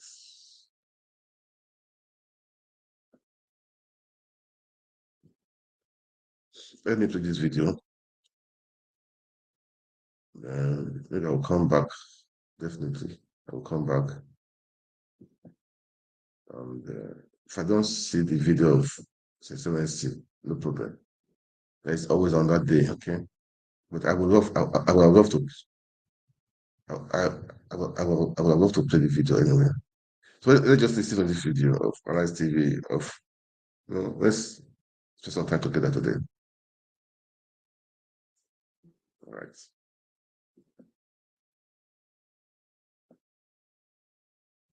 The immediate past Minister of Transportation, Rotimi Amechi, in a trending video blamed the docility of Nigerians for the inability of the country to get the right form of leadership. Amechi was speaking at a lecture themed Why We Stride and Slip, Leadership, Nationalism, and the Nigerian Condition, held on Thursday, October 26. Well, according to him, Nigerians know that most politicians are not honest, but they still go ahead to vote for them during the elections. The beginning is to say to you that if some Nigerians were telling you that you shouldn't have given me an opportunity to speak, tell them that so many television houses and individuals had approached me to speak on different issues since I left office, and I declined. 2 reasons why did I decline? 2 reasons. My publicist said don't speak, and I chose to obey my publicist, and he's very angry that I'm speaking today. He knows. Second reason, what is new to say? Nigerians don't react to anything. Has any politician told you that he's not a thief? Tell me one politician that has told you that he's not a thief. Tell me one. I don't know why you're gathering forgery, no forgery. What politician told you I didn't forge? Which politician told you he went to university? Which politician told you he served in NYSC? Which politician told you he has a certificate? Nigerians know and still vote for them. So what's your problem? No, tell me what's your problem? So I said, why should I speak when already there's nothing new? If you say it's a line up 10 Nigerians and shoot them tomorrow and nothing will happen. If you say it's a in fact, the worst thing about Nigerians is that even when you claim you're not committing any crime and they pick you up tomorrow, we said it is a thief. Nigerians will join. They will cross it and you go to prison for nothing. The greatest fear I have is being found in prison for nothing. And you can be found in prison for doing. That's also one of my greatest fear, by the way, found in prison for doing nothing. And you know that a lot of Nigerians are in prison for doing nothing. So, but you know, a lot of reactions have trailed this video. Let me take some. This is from AJ Tweet. Chibuike Amechi tolerated 8 years of Buhari leadership. He enjoyed leading his campaigns and serving as minister under him. He didn't complain. I am sure he said, it's just 8 years, don't worry. Today, he's practically insulting the entire country with what he tolerated. He had no reason to even tolerate Buhari's abysmal leadership because he has been in his state's HOA speaker for 8 years and a governor for the same number of years. He had a strong reason to totally reject PMB, a president who hired 20 SANs to defend his O-level. Buhari's administration is the cause of the bad economy today. Chibuike Amechi should stop insulting the sensibilities of Nigerians. Well, another Twitter user there goes, this is practically not the first time, neither will it be the last, that a political elite came out to state the truth, that is reluctantly in the open. So I don't know what the opera is all about. He said the truth, which we all knew for a very long time, but chose to feign ignorant. If we continue to be docile and keep playing civil with the people that has no respect for the rule of law, then they will keep treating us as rags. Rufai, over to you. So we had a very lovely conversation with with Olusegun about SAN. Yes. And I think that conversation is something that a lot of people should record and play back and watch again. Because it just shows a tapestry of Nigeria, dating back pre-independence day to where we are today. There's a breakdown in every aspect of our national life. And we truly need to ask ourselves, do we truly want a country or want a joke? You see, if we want a joke, we'll kid ourselves, we'll lie to ourselves, we'll deceive ourselves, we'll do all sorts. And we'll do the turn-by-turn Nigerian Limited that when it's my turn, I will enjoy every perk possible. Just like Mr. Rotimi Amechi enjoyed every perk possible when it was his turn. Right. But now he's now poo-pooing on the same system that favored him in the first place. Everything he talked about, I laugh. The judgment that made him governor in the first place, you remember how the Supreme Court went back on that judgment a couple of years after. So we can deceive ourselves. But if we want to build a country, we need to do the hard work of building a country. And the hard work of building a country means that special interests will be tackled full on. It's not going to be about the elite class any longer. It's going to be an inclusive country. But Oji, I'm sad today to tell you that I submit to you that I don't think we're ready for that yet. I don't think we're ready to build a country. So more politicians will come out to say something like Amechi says after they've enjoyed the position. Just like how we're not ready to build a country. Look at the conundrum going on in Rivers State today. Governor is just barely 6 months in. They want to impeach him because there's brickbats across board. So we'll keep rolling along. And it's dangerous because we can't keep depending on outliers and saying, no, probably we'll get it right if we have a good leader. We need to be able to build a culture that fixes, that goes to the root of the problem. So I am not surprised what he's saying. Some people, in fact, will say sour grapes. Probably, if his presidential ambition had been successful, maybe he wouldn't be saying this. So right. I've laid it bare. Do we want to build a country or want to build a joke? I think what we're doing now is we're building a joke. We're just going with the flow. If it favors you, you talk. If it doesn't favor you, you talk. Well, Rufai, he said he doesn't want to talk anymore. And but he said a lot. Well, he said his publicists would be very upset with him at this point because he feels like we just keep talking. And that's what we do here on television. We keep talking and keep advocating for good governance. And it just feels like, nothing's happening, Dr. Abati. I mean, things are changing. But I tend to align myself with, I think it was Mike Ozokome who said, Nigeria is a work in progress. Exactly I love that. Dr. Abati, go ahead. Well, I mean, look, yes, he said Nigeria is a work in progress. Every nation is a work in progress. Yeah. Whether you are talking about Britain or you are talking about even the United States, is a work in progress.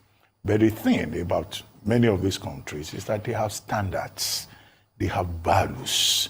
And, you can't run a good society if you don't have standards, if you don't have values. Unfortunately, Nigeria is a country where anything goes. And it was Chinua Achebe who identified the problem many years back, very early, I think 1979, when in his book, The Problem with Nigeria, he said, leadership is a problem. And we have tried to address the problem through many directions. At some point, they say, oh, look, maybe if we use younger people instead of the old recycled people. Many of the young people that went into government, what did they come up with? What did they do? They disappointed the country. Because, look, we've lost the moral compass also, what we call the moral turpitude that is so prevalent. So that's part of the problem. Another question that Mr. Rotimi Amechi may well be asked is that, well, Mr. Amechi, you were a member of the State House of Assembly in Rivers. You were Speaker.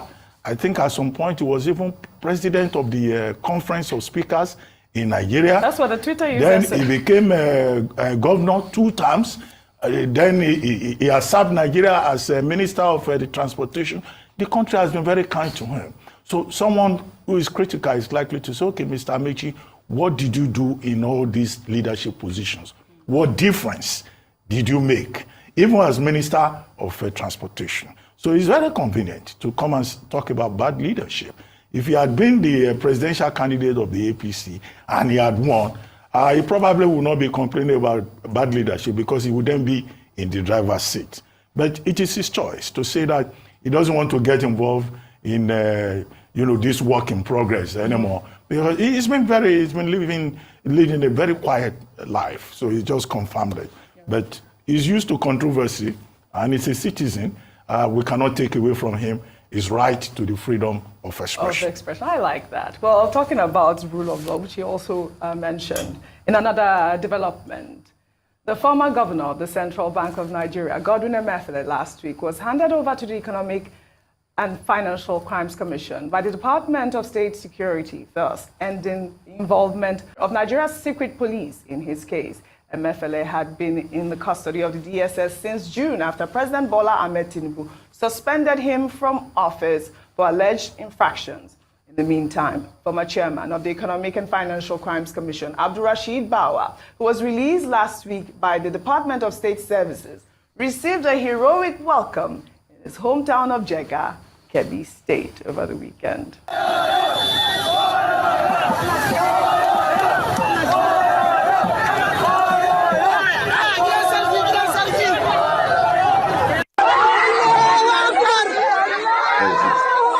I don't know, maybe the guy is, I don't know maybe it's correct,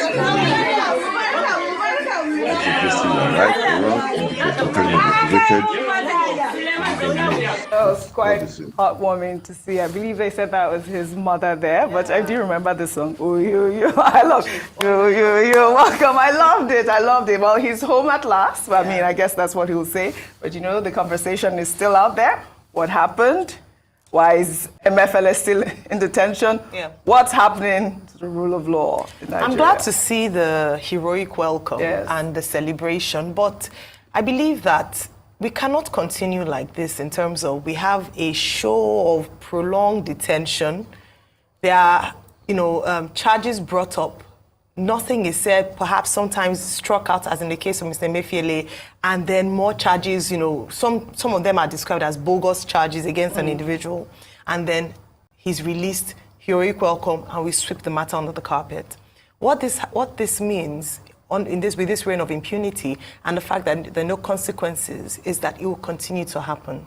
In the case of Mr. Emefiele, and I don't want it to just be about the individuals involved. It's about creating strong institutions, and it's institutions that are credible. Unfortunately, we cannot boast of that in Nigeria currently, and that is why agencies like the DSS would act with impunity. So, for instance, with Mr. Emefiele's case now, it has now finally ended with the DSS. Let's not forget the show of shame in the court, whereby the DSS and the EFCC had come to blows over the contention of who would take custody of the man whom the court had just ruled with regards to a bill. So how do we begin to fix that? And going back to that conversation with Mr. Agbakoba, it's beyond just putting in laws, putting in measures. It's about respecting the rule of law. Because if we put these systems in place and we have people who would rather choose to ignore it, then we can continue to have this conversation again and again. Going back to the previous conversation on bad leadership and what Mr. Amechi had mentioned, it's the same thing, where people just act as they will. It depends on who is in power. That determines what is obeyed or what is not obeyed. We cannot build a nation like this. But I'm hoping, last week I'd asked, following the affirmation of the president by the Supreme Court, I'd asked the question around Mr. Emefiele, around what is happening to him. Also about Mr. Nnamdi Kanu. Let's not forget these people who are languishing in detention, despite court rulings with regards to the state of their cases. I think as a nation, we have to begin to rethink how we build our institutions. We are for that because it's beyond the person who is in power at the point. I hope that Mr. Emefiele will get a fair hearing, even though based on antecedents, I can't be too hopeful. But let him come out in peace, and hopefully we have another heroic welcome for him, and the matter is swept under the carpet. Well, all right. I'd love to thank you all for your great analysis, as always, on What's Trending. Well, that's all I have for you on What's Trending today. I'll see you all tomorrow. Guys, I just played that so to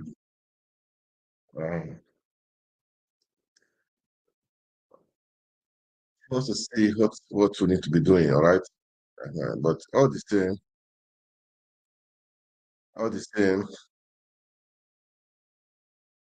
let's pray for Nigeria, okay? Let's pray for Nigeria. That's what I will say. Okay. I've not been able to see the video I wanted to play. I'm looking for it. I don't know where. Oh God, I don't even know where I saw it. Okay, but it doesn't matter.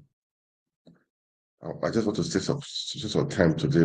Let's spend some time together. And there was one video today. It's this just for laugh, okay?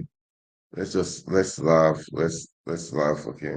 I mean, we are talking about Nigeria, talking about making Nigeria work again. What's happening? What's happening in Port Harcourt, Rivers State, or rather, Fubara and Wike, what they are doing, all the fight between them. But what we are saying, the people should not suffer, okay? They say agreement is agreement. Fubara had agreement with Wike, but I'm happy that he's dealing with Wike right now too. Wike need to be dealt with. He thinks is a demigod. Come on, man. Power comes, power goes. All these things we are seeing I would call it temporary because it's like that. Odile was there before you. After Odile, Amechi, I think go to your turn, and you now want to be the godfather of River State. You cannot just come on. River State, I would say, is not the God state where Tinubu just hold sway over Lagos.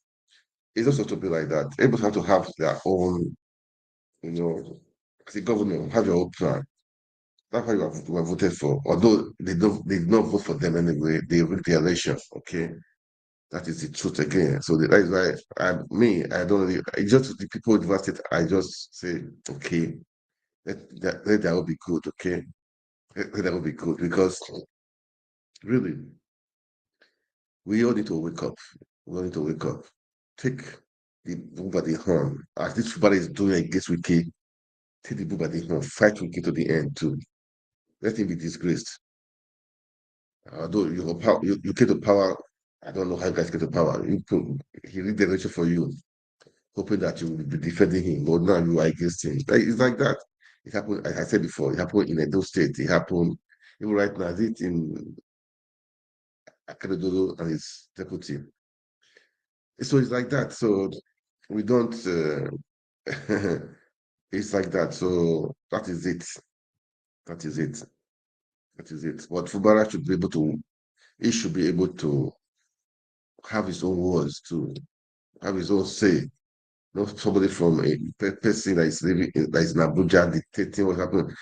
As I said, though, they say 5 billion naira stuff and on that project, farm project want to do. The guy, Wike is imposing himself. He's the guy that appointed one of the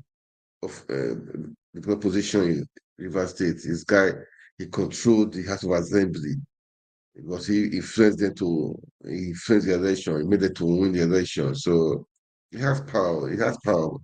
He has power over them all. So he thinks he can. No, they will definitely deal with you also. Because they have their own mind also, man. They have their own mind. They have their own mind.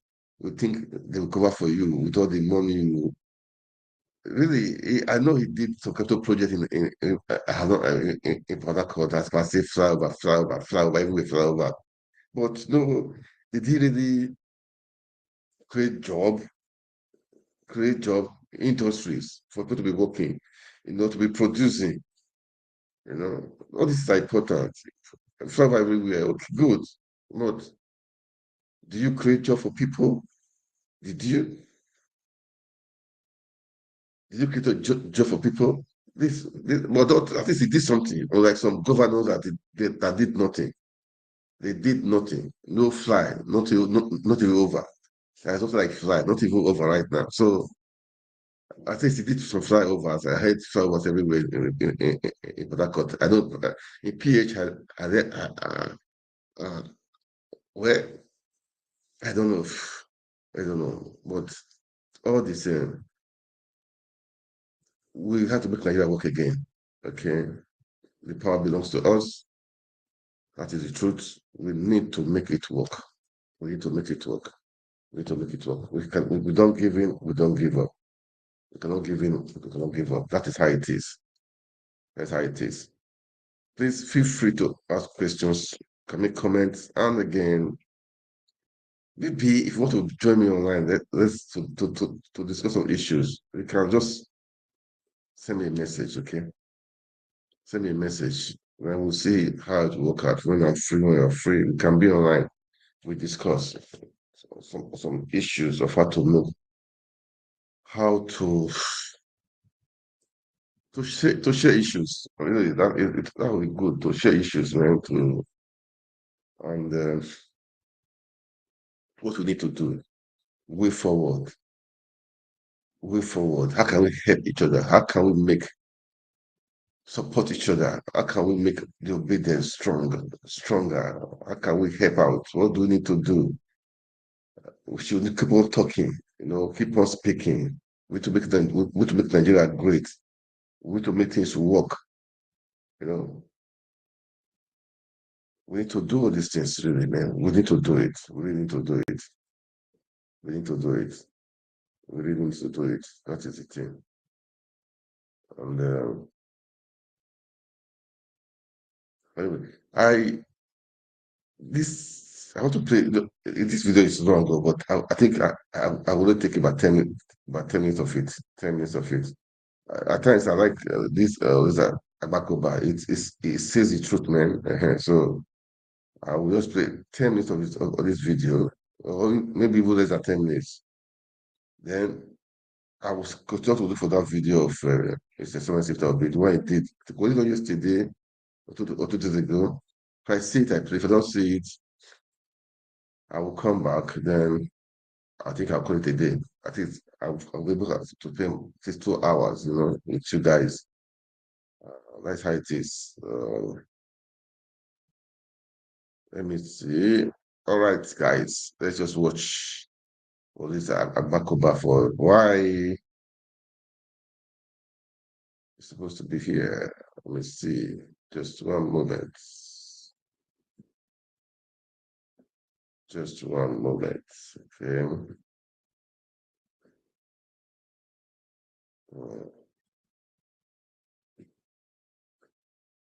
Oh, wow.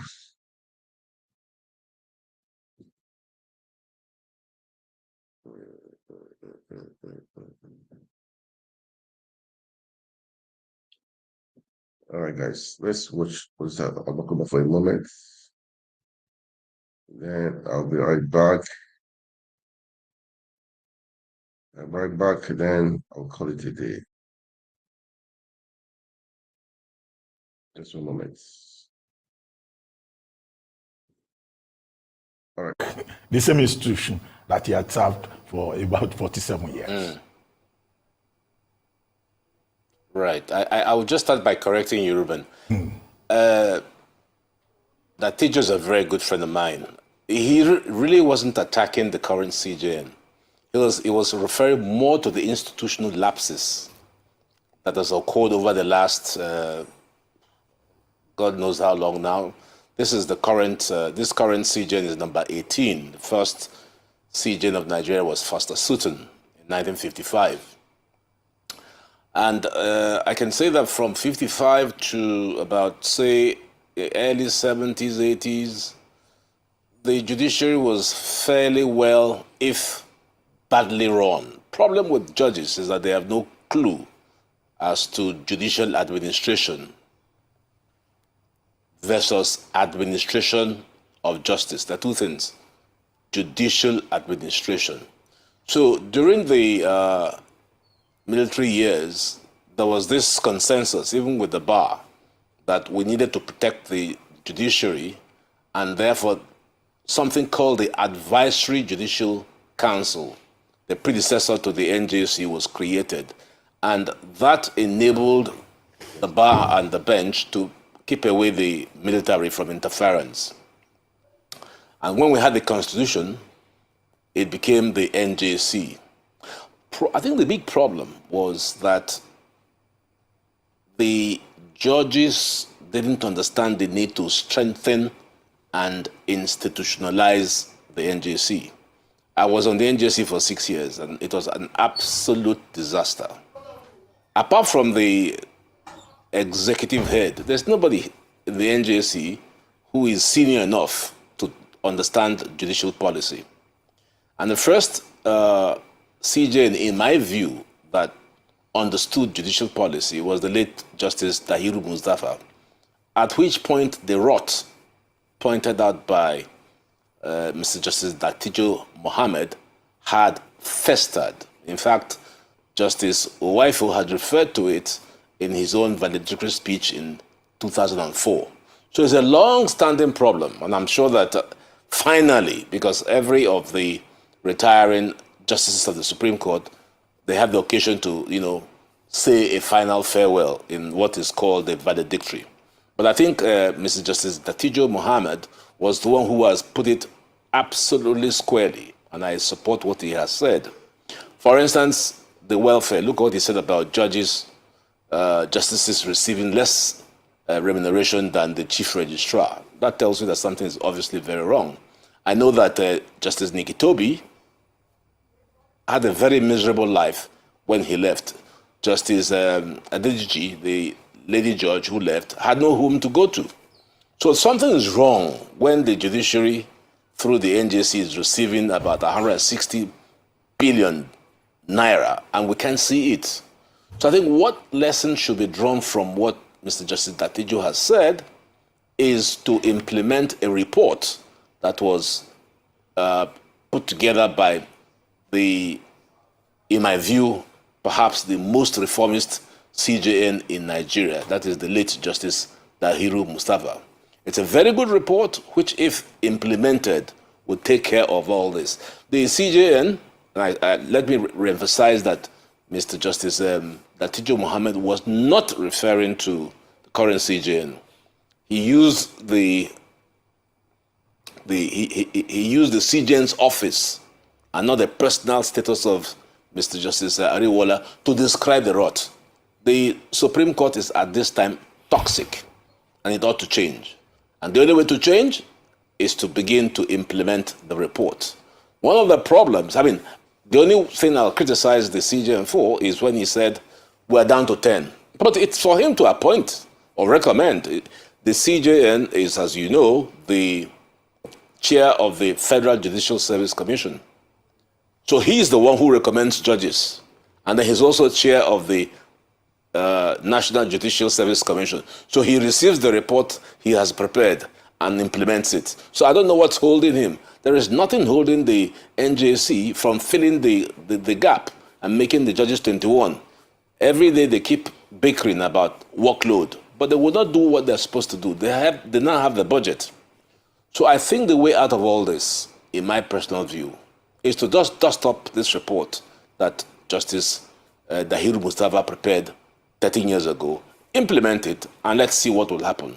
Because confidence is needed. The judiciary is suffering from a very low ebb of confidence, which is not good for democracy. And that affected the recent appeal, the election petition appeal. But as Justice Oputa said, once the Supreme Court pronounces, it's final. So we've all got to respect it and move on from there. All right, thank you so much, Mr. Agbakoba. And since you have talked about this report from 2011, I just brought it. I think it's good for us to resurrect it at this point and discuss some of the outcomes or perhaps recommendations from this report. You yourself sat on one of the subcommittees on justice, integrity, dignity, and appointment and tenure of judges. So it'd be great to hear some of the recommendations from this committee reports that were made. And then just to take on one of the points you mentioned with regards to the CJN has the power to appoint, at least recommend judges for appointment, especially to the Supreme Court, yet hasn't exercised his powers. Are there specific reasons? You've already talked about, you've eliminated the challenge of budget since a budget has been provided for that. So what could potentially be a reason why he's loath to recommend or perhaps appoint judges to the Supreme Court, seeing that they complain? Even Justice Amina Oge had talked about that during her valedictory speech about the load, the workload of Supreme Court justices because of the numbers sitting currently. But beyond that, I'd like you to also speak on the recommendations from the report of 2011, as you've mentioned. The recommendations of the 2011 report are so wide-ranging, I don't know whether I can recall all of it, except to say, broadly speaking, we took time to, were 29 people, mostly all the past presidents, some very senior Supreme Court judges, and past presidents of the Court of Appeal. And we took time to deliberate and came out with extensive, very extensive. So all the issues that are now toxic in the NJC and in the Supreme Court were carefully considered, even how to appoint the CJN. And the most crucial discussion was raised by my good friend Rotimi Akeredolu, who succeeded me as NBA president. He said, look, unless we tinker with the composition of the NJC, we would make no progress. Because the NJC, as you know, is the highest judicial making organ of the judiciary. But the problem is that the CJM appoints virtually everybody, and no one can talk. I remember in one of the meetings, when I had a very strong point to make, I was just dismissed. And I thought I had a good point, but there was no one to support me, because everybody was afraid of the CJN, to whom they owe their appointment. So the democratization of the institutions of the judiciary. CJN is the chair of the NJI, that's the National Judicial Institute. He is the chair of the the NILES. He is chair of the Legal Practitioners Privileges Committee. He's chair of everything. So there's a dictatorship. In fact, of the three arms of government, the executive, the legislature, and the judicature, the most undemocratic is actually the judiciary. So that's where the problem is. So what I would recommend to the current NJC is to have a very good look at the report, update it, and absolutely remove the powers of the CJN to be everywhere. And the other thing that I need to say is that we often criticize the judiciary. But you know, the judiciary comprises of judges across Nigeria. I've once had the misfortune of appearing before a judge under a tree. And I know of many cases where judges work so hard that when there's no NEPA, they use their phone lights to continue. So let's not vilify the judiciary generally. The problem is at the NJC. In the NJC, the first day I walked in, I thought I was walking into a 5-star hotel. The difference between what goes on in the NJC buildings and a typical courtroom is outstanding, horrible. So we need to flatten this. The difference between a judge of the High Court and the CJN is like God in heaven and somebody on earth. We need to really, really take the opportunity of the lesson, I think, that Tijo Muhammad's valedictory, which has been the most candid, has given us, is to understand where we are with the judiciary. And if we want to reverse judicial failure, then the NJC, the current NJC, must implement it. So can we say that makes sense with all of the other things, and that Tijo quoted you about the Imo case and the Ahmed Lawan case. And we also have a country where Senator Bukachua also made affirmations as regards that. So does all of this now tie in to even decisions made by the Supreme Court? Because if you're talking about 741,000 naira in modern-day Nigeria as earnings, then what becomes even of the court system? What country are we running?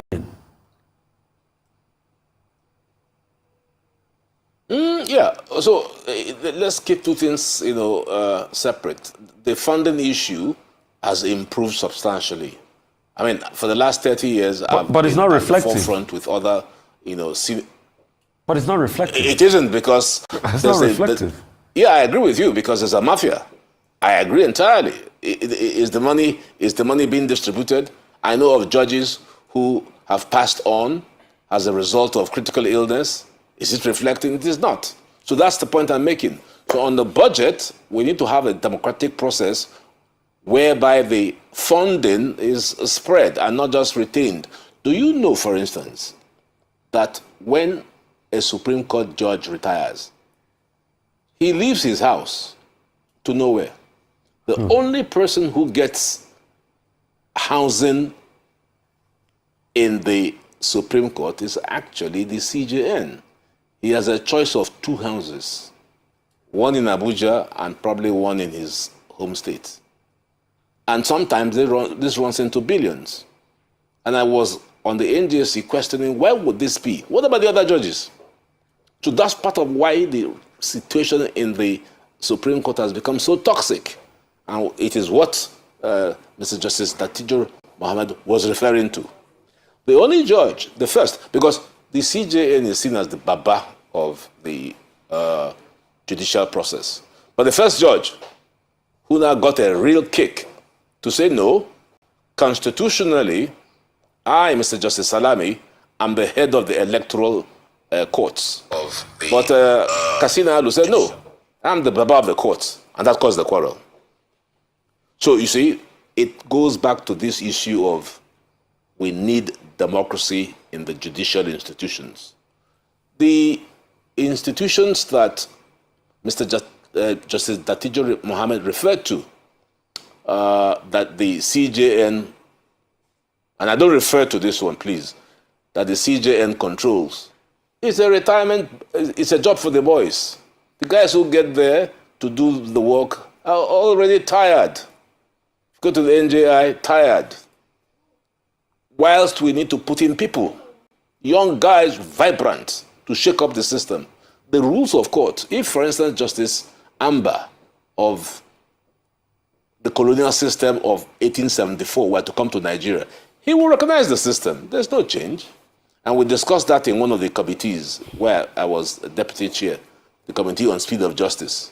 The rules of court are so slow, and it takes about 20 years to resolve cases. So what type of confidence would you have in that process? The only time you see speed is when you are referring to political cases. So the politicians, knowing that they need speed, have designed a special rule for themselves so that their cases go fast. What about the ordinary person? So these are all the challenges I think that's why I also want to refer really you needs to sit down. I want to refer you to Yes. the way Justice Datijo quoted you when he talked about the Ahmed Lawan case and the Imo case. I want you to talk through that, because that's also a serious, serious one for our country. If we truly want to build a country, or we want to build a joke. Rufai, you want to put me in trouble. I would like to put you in trouble. I gave an interview that it was a bad decision, period. It was a bad decision. And that's from the Supreme Court. That's from the Supreme Court. I agree with you, Rufai. It was a bad decision. That's the much I will say. It was a bad decision, and we know that even Mr. Justice Datijo said it in his valedictory. You just can't explain some of the decisions. They're irrational. And if they're irrational, the public will begin to say, what sense do we make of what the Supreme Court is saying? And that's where public opinion comes in, sir. In the time of our... That's where public opinion becomes absolutely important I agree with you. in society.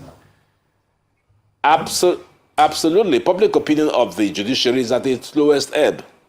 And I think that this is something that the judiciary ought to take very serious. They ought to take the points made by Mr. Justice Datijo Mohammed extremely serious. It's, every other day or every other year, some retiring Supreme Court justice would make a valedictory. And you recall that Justice Datijo Mohammed was even saying, should I even bother? But he was persuaded by his family, no, history will not remember you kindly if you do not speak. That was the context in which he spoke, and he spoke very frankly. So again, I return to the point, because everything he said, I agree with. It is simply for the judiciary to say, what Justice Latifu Muhammad has said is a very important point, and we need to take it very serious. Otherwise, the judiciary is going to go downhill. Well, Mr. Bakoba, there seems to be a general consensus that we need judicial reform and that, we also need constitutional amendment. However, I thought that last year, around June or so, yes, last year, the FJSC had a short list of judges who were supposed to go to the Supreme Court bench, majorly justices of the Court of Appeal. Whatever happened to that process? Because a list was even published. It's part of the Yes, it's part of the toxic mafia. We've been pushing to have members of the bar get onto the Supreme Court. Actually, I and Wole Oladipo were the first to actually offer ourselves in the time of Mr. Justice Muhammad Lawal Uwais. But there is something against us, period. There is something against lawyers coming onto the bench. So I was part of the last interview process concerning eligible lawyers who wanted to apply to the senior bench, both the Court of Appeal and the Supreme Court. And that's the last we heard of it. In fact, I came out of bed with heavy malaria to do this. That was the last we heard of it. The only thing I can make of this is that because we put a lot of pressure, to do a short list of nominees that will exclude the bar. I don't think the Supreme Court has the bollocks to do it. And that's why you now have only 10. And very soon it will be 6. So it's time for the Supreme Court, the NJC, and the powers that be in the judiciary to recognize that they would be far better off to have academia, to have barristers, and of course, judges. We respect the fact that they are the ones who, having had a long ride from the High Court to the Court of Appeal, are best suited. But I don't see that they would not be benefiting from the wisdom of us as practitioners in joining the Supreme Court. So that's the politics going on. Because when the CJN, by the way, the 18th CJN, the current one, sat on the bench saying, we don't know why our numbers are depleted. And I was watching him on TV and having a big laugh. Say, but you have the power to do this. It is for you to set the process in motion. FJSC, you are the chair, so you put the motion in and you bring in the relevant, suitable candidates and you send it up to the NJC and that's it. So it's simple, ABC. It's not rocket science. So why is he moaning as if he doesn't have the power? Is it the president of Nigeria or the president of the Senate? The power to appoint judges squarely. Anyway, let me stop that guy there.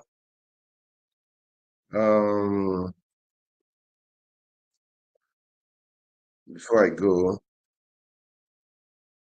let me just, I was looking for the video of His Excellency to please, to listen to it, but I didn't see it. But it's okay. It's okay. It's always on that time. Okay. So it's always on that time. All right. So now, let's just go back a little bit to Rivers State. Okay. I saw Asari Dokubo. He made a video today of talking of as part of what's happening in Rivers State. Okay. Let me just do the video. Then I just do the video. I will come back again. Maybe for just how many minutes? 5 minutes, maybe 7 minutes. It's long. Anyway, let's play it. Okay.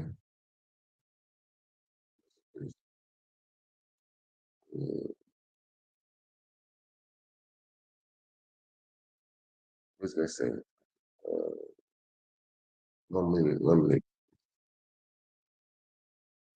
1 minute, please. Oh,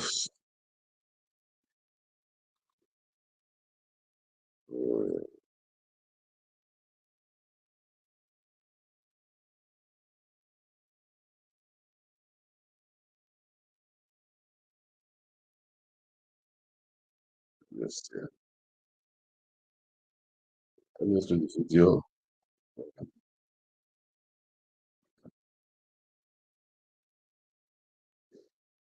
Yes,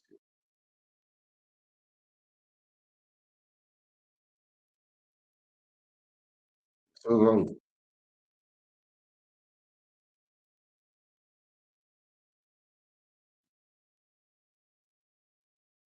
And I'm going to play it. It's important. It's just as Ari of what was saying concerning what's happening in River State. Not going to play it. I think I'll stay for at least today. I tried to bit, to share some things with us. Anyway, it's a bit late here, man. A bit late, okay? It's a bit late now, so I guess I'm gonna call it a day. But before I go, I'm going to play this funny video. It's so funny. I don't blame her. Most people don't know how to. Most people don't know how to. They don't know how to say it too. Okay, but just watch the video. Okay, I won't say anything about it until you watch the video. Okay, I won't say anything about it until you watch the video. It's so funny. I know that most people don't know it. So let us know maybe most people, but since she's a police officer, she's supposed to know how to sing it. Really, man. Let's be frank. Okay, let me play it.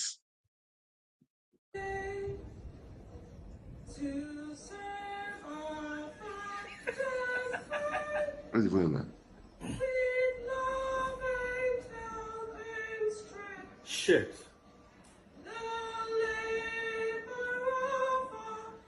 I can't wait to hear it again.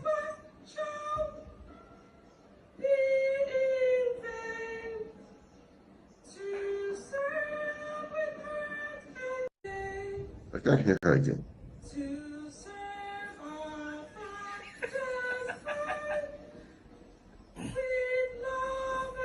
Right now, I can't hear her.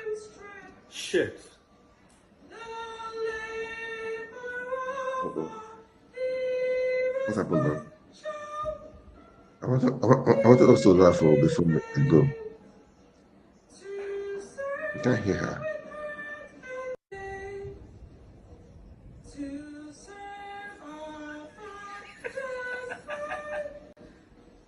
Why? Why are you not clear now? It's supposed to be. Shit. Maybe it's okay. But the video was viral today. She went viral. She could not sing the national anthem. That's just the thing. She could not sing the national anthem. She could not sing the national anthem. Oh. Let me try my other computer. Let me try the other computer. She could not sing the national anthem. I don't know why. You know, it's not loud here, man. I don't know.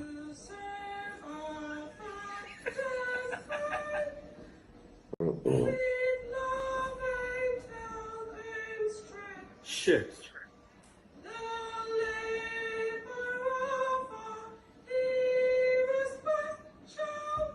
I don't know why it's not loud here. It's supposed to be like, when I listened to it, I heard it very clearly. I heard it very clearly.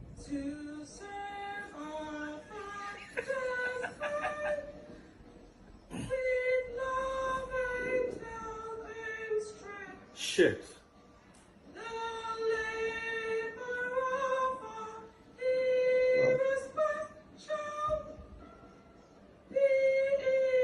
Wow, man. That is it. Anyhow it is, man.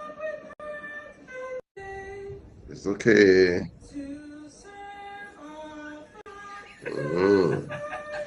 Where Nigerians, diaspora and diaspora, anyway, may be obedient. The battle is on. Let's keep on fighting. Let's keep on the dream. We're going to give in. We're going to give up. Okay. We must surely.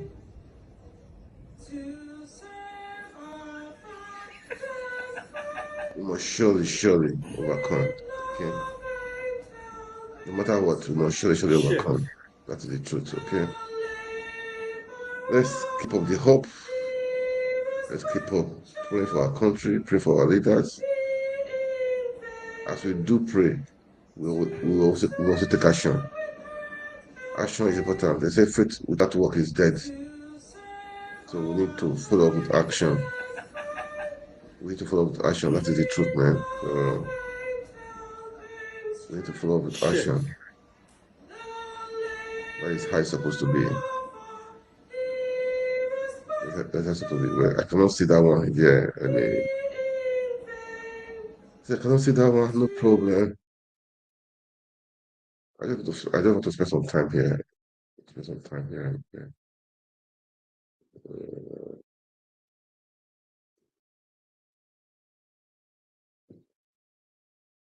Wow.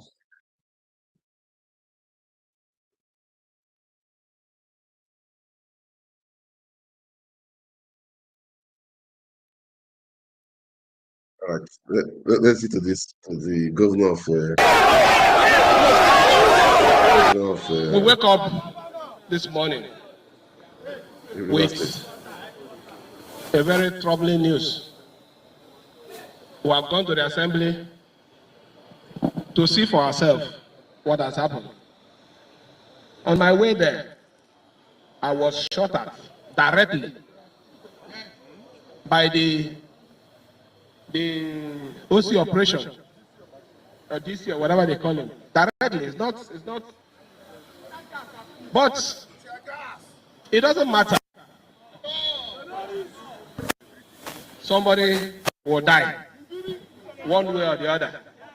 Either you die inside your house, or you die on the road by something.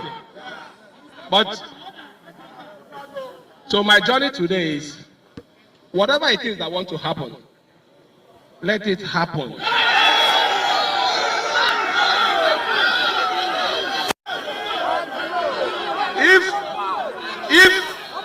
If Siminalayi Fubara is impeached, I am not the first, neither will I be the last. Hold on. I'm saying if it happens. But what is important is any attempt that is not justified will be resisted. Let them come out. And tell Rivers people, that offense that is what I want. Come out and tell the people of Rivers State that offense that Fubara committed, that is warranting impeachment. So, but my happiness this morning is the people of Rivers State, represented by every one of you here, is with us.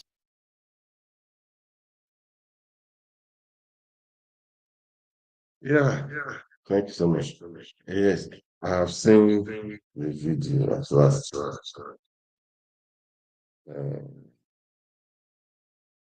Let me see if I can play it. I can play it. No problem. I can play it.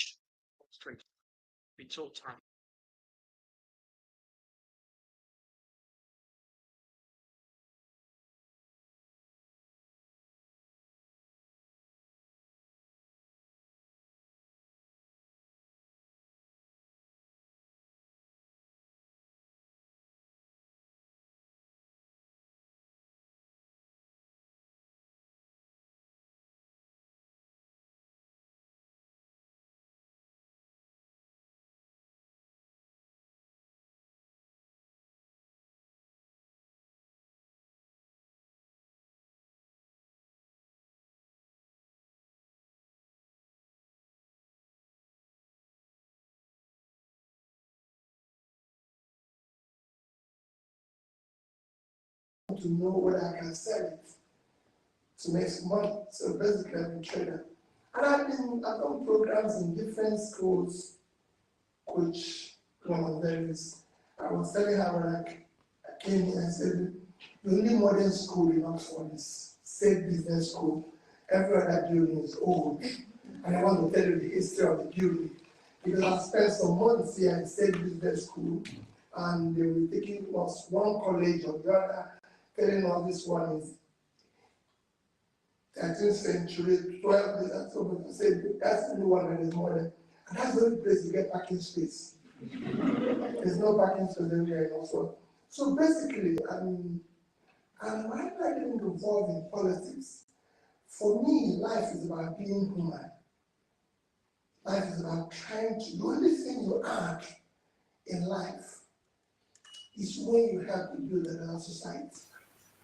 When you see things working, when you having lived in various struggles, the war, and out of curiosity of my own, because people at times ask me, why do you go to all these schools? I said, after being in school in Nigeria, I asked myself, I want to know what makes this school different. So I would treat them and say, John Soros, they say you want to enter School of Economics. I look for a program in London School of Economics and go there. Maybe I did that I want to go for it. Go to Columbia. I look for a program in Columbia. Oh, this person went to Harvard. I look for it. And I made me to now be in Seattle, IMD, Kellogg, everything. So that's just out of curiosity. Let me know where there's special thing in their brain. And when I go there, I find out that no, it's the same thing. So that's why I went to all the school. Basically, my job as a trader went into politics. From being in school, I don't have enough time, and I've told you what drove me into politics. Just like you people who were students. You know, a professor in Kellogg taught me into going into politics. His name now, Donald Jacob, the dean and the co-founder of Kellogg Graduate School. In 2001, I'll be very quick about it. I went to do a program in Kellogg for 3 months. Professor Donald Jacob took us in a course called World Economy. For 3 months, he didn't say anything about Africa. You can imagine my frustration, having paid $40,000 in this course. This man is teaching world economy, hasn't said anything about my continent, talk less of my country. So a day before the last date, I raised my hand. I said, Dean, you haven't talked, you said it's world economy, but you haven't said anything about Africa. He said, do I want to know about Africa? I said, yes. I paid $40,000 for this course, and we haven't spoken about my content. He said, you will say it tomorrow. The next day is his last day as a lecturer in Kellogg, where he has lectured for 57 years. So on that last day, the whole place was filled. A big hall. And when he finished, he looked at me and said, Peter, do you want to know about Africa? I said, yes.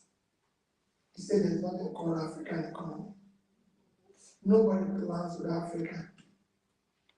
Have I ever seen African specification in vehicle? There's the Gulf spec, the Euro spec, there's American spec, there's Asian spec, have I ever heard of them? I said, no. He said, in your country, you have 20-year, 30-year economic plan? Of course. Even when I haven't seen, I said yes. We have in our own. Said, join me for lunch. So when he finished, I followed him for lunch. After we had lunch, he said, let's take a walk by Michigan. If you know Kellogg Graduate School, or they call it now Kellogg Business School, is on the bank of Lake Michigan. So we started walking on after lunch on the lake. He brought out 2 currencies. He said, do you have any of your country's currency? I said, yes. That time, the highest denomination of Naira, which is Nigerian currency, was 100 Naira.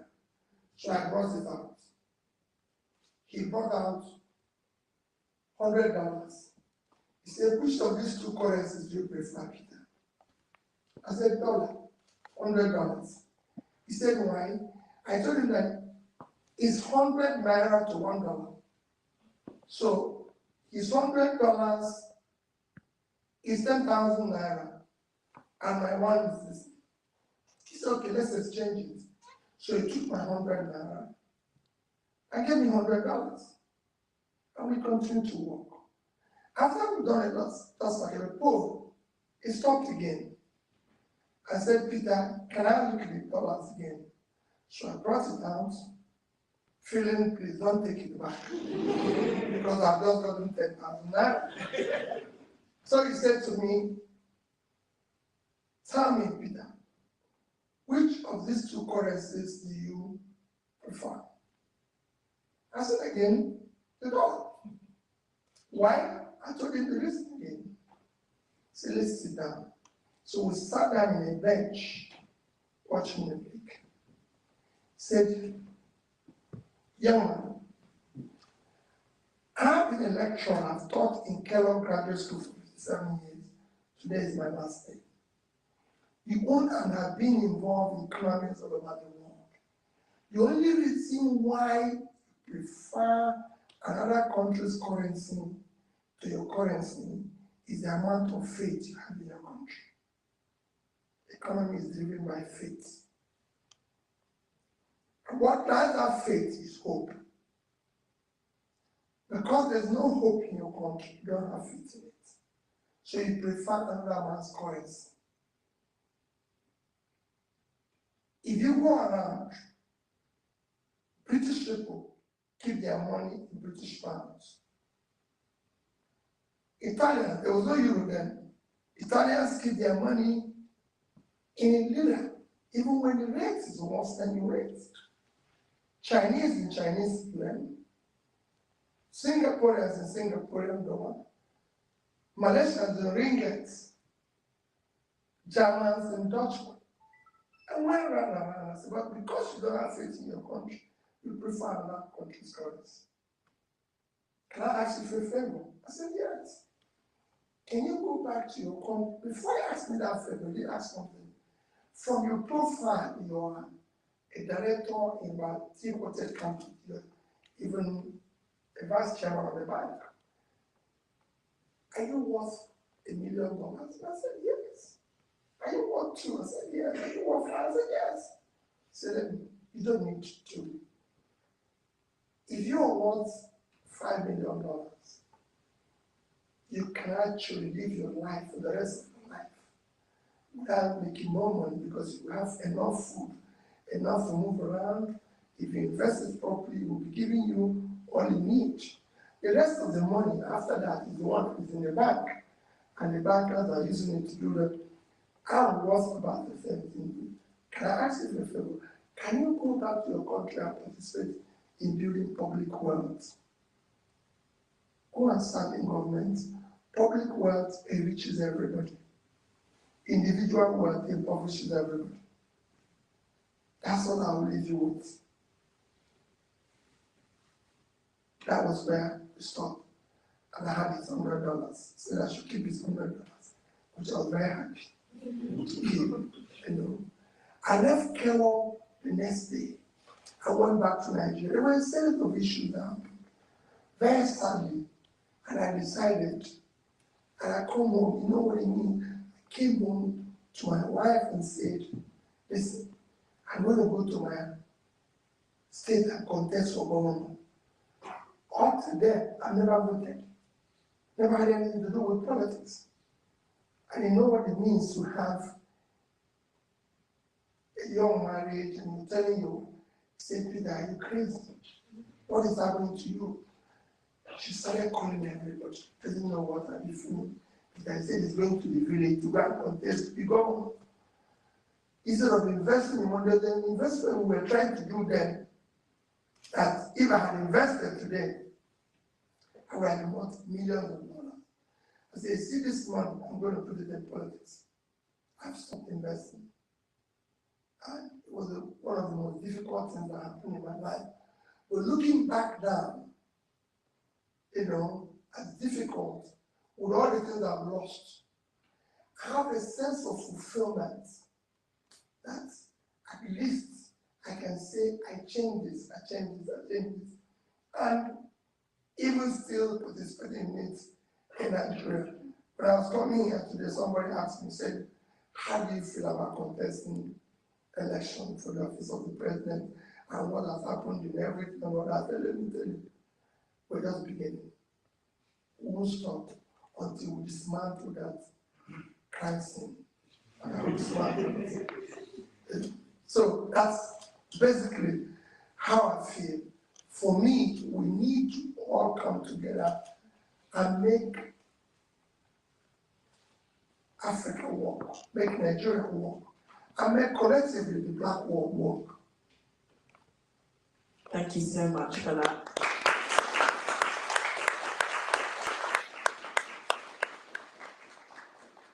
My next question is actually, you kind of spoke about the economy and like how it got you into politics.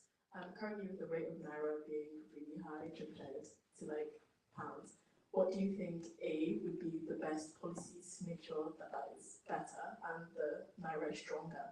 And B, what do you think our current governments can take on that? Well, for me, it's very easy. First, you ask yourself, what drives the rate of your currency? It's a very simple answer. Your reserve. What drives your reserve? Your exports. Countries have been in where we are today. It's very sophisticated. If you look at my campaign, I insisted we must move from consumption to production. Simple. There's nothing wrong with entire Africa. Entire Africa, not just about Nigeria. What is lacking is one simple thing: leadership. You can turn it around in a small space of time. With effortless ease. I was discussing with somebody, I think it was this morning, and I said, listen, you have a situation, if I take the entire, I'm talking about the entire Africa now, because I'm sure so many people here are not from Nigeria. Am I right? Are all of you from Nigeria? Huh? No. Thank you. So we have 4 people from, where are you from? Somalia. Huh? Somalia. Thank you. The entire Africa, let me just compare the entire Africa so you see why we must do more. Today, Africa remains the only unexplored, unproductive continent. But the entire Africa, in terms of land size, Africa is about 30 million square miles of land. That's about 30 million square. Europe, the entire Europe, it's about 10,000. They're all 10,000 point something, and then this one is 30,000. So Africa, in terms of land size, is 3 times the size of Europe. In terms of population, the entire Europe is about 743 million. We are 1.4 billion something. So we are twice their size. And our youth population is unbelievable. Not from here. But when you now compare the fact that if you look at our economy, the entire Europe GDP is about 16.6. And we are 2.2. So we're 8 times that. And what is making that? Just because I'm productive. So it's managing your rate of exchange is not a rocket science. It's fact that you have to produce and export something. By that, you increase your reserve, and if you increase your reserve, you manage your rates. The rates will come to what it's supposed to be. And in case of Nigeria, then I can come back to Nigeria. Nigeria today I'll just give you an example using one or two states, which I always use on the ground. We have a state called Niger State. Niger State is 76.3 thousand square kilometers of land in size. Very fertile land. Where you can grow your food, everything, even fresh water. But Niger State today produces nothing. In fact, 7 local governments in the place called Niger State is occupied by bandits. So nobody goes there. Look at the population, and they have a population of about 5 million people. Netherlands in Europe is a total of 41,000 square kilometers of land. If you minus what they are about 33,000. But in 2021, 2022, they did export of agricultural products of $120-something billion. So Niger State is 2.5 times Netherlands. Better land, and this country could do export of over $125 billion. And these people, zero. The entire money they get from statutory allocation, if the money is allocated to them, the entire money they will get for the year is 50 billion naira. 50 billion naira today, I'm going to use just 1,000 to $1, is exactly $50 million. But if they do just 2% of the exports of Netherlands, $2.5 billion. So they could actually earn 50 times what they get from what is being shared if they do production. And they have more land space. Netherlands population is about 17.4 million, and they have about 5 million. So it's so the pocket size. This is, you can say, is a developed country. But look at something like Vietnam that came out of war. Vietnam total export is over $400 billion, about $400 billion. Nigerian total export is about $40 billion. So we can't even do 10% of what Vietnam is doing. Vietnam is supposed to be the third world. They are 100 million people, so they are half of our population. And the total land space of Vietnam is 331,000 square kilometers of land. So we have to widen 3 times, because we are 923,000. So we have 3 times their land space to widen their population, but look at the export. So it's not a difficult thing. What is difficult is that in Africa, the leadership and politicians have turned this space, including Nigeria, into a gigantic criminal enterprise and refuse to leave so we can build the country. And yet, it was putting Africa to within them. All of you here at schools here, you have seen that there's no difference between people you met here and us. They're not more relaxed, they're not more intelligent, except that we have parents who have decided not to help. If you do that, you can curtail the naira. It's just export. In our own case, we have natural resources. People are stealing our oil. And if I show you the calculation of what we're losing, people are saying our oil, you won't believe it.